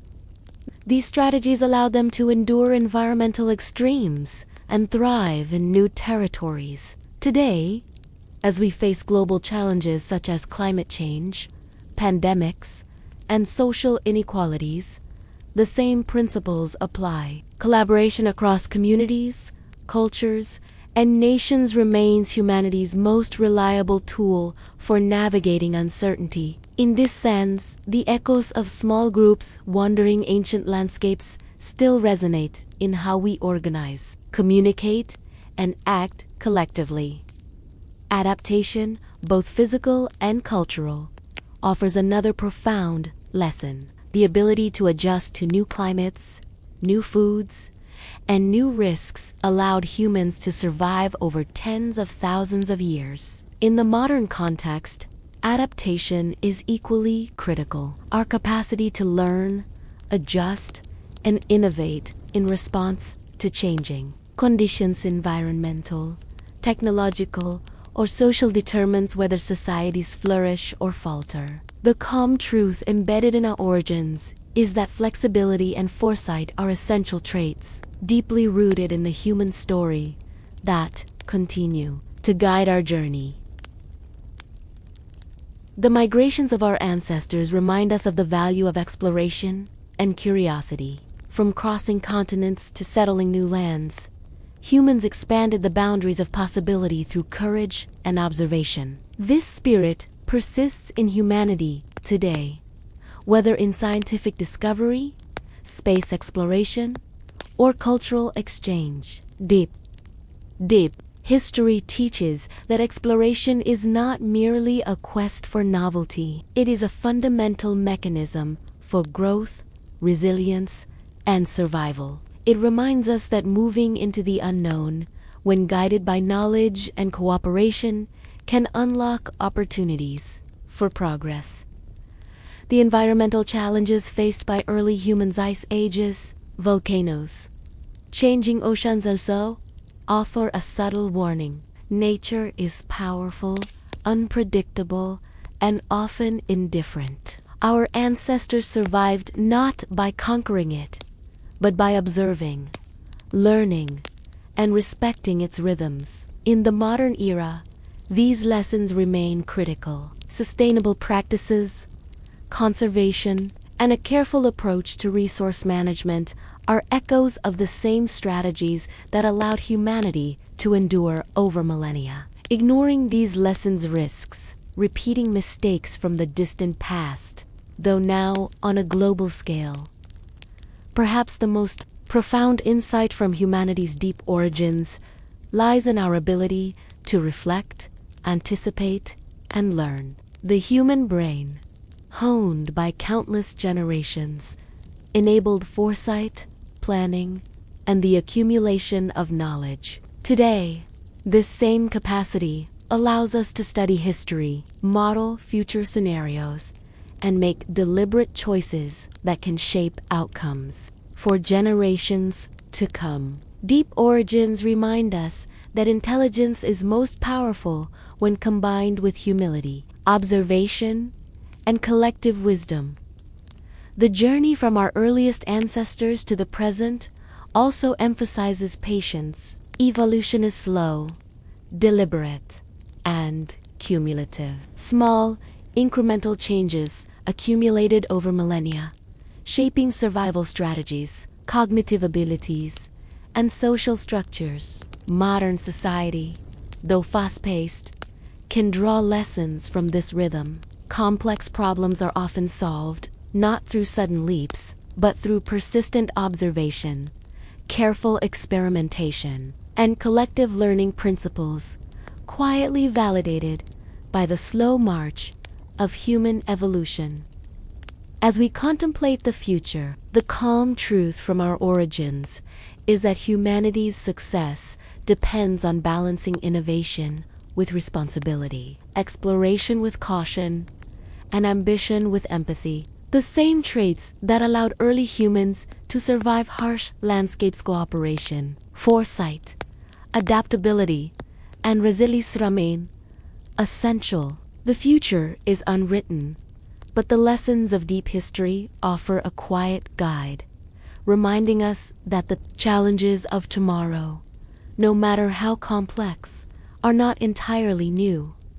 In this reflection, one begins to see humanity as a continuous thread, connecting distant ancestors to modern lives. Every choice, every adaptation, and every journey, whether across continents or through cultural evolution, contributes to the ongoing story. Our ancestors' courage, wisdom, and resilience are not only preserved in fossils and artifacts, but also in the traits that continue to shape humanity today. DNA, culture, and shared experience intertwine to form a living legacy.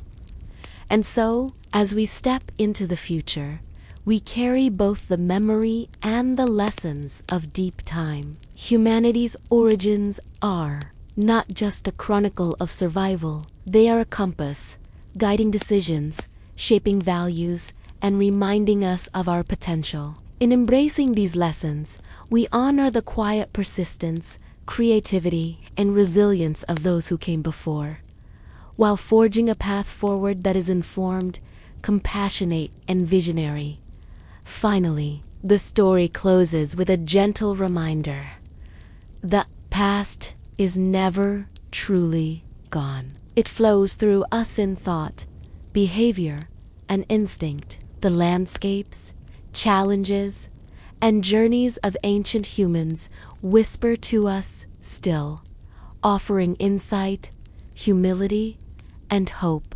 Humanity's deep origins reveal that survival is intertwined with wisdom, cooperation, and the courage to explore. And in these quiet truths lies the key to a future that, like our past, is full of possibility, resilience, and wonder.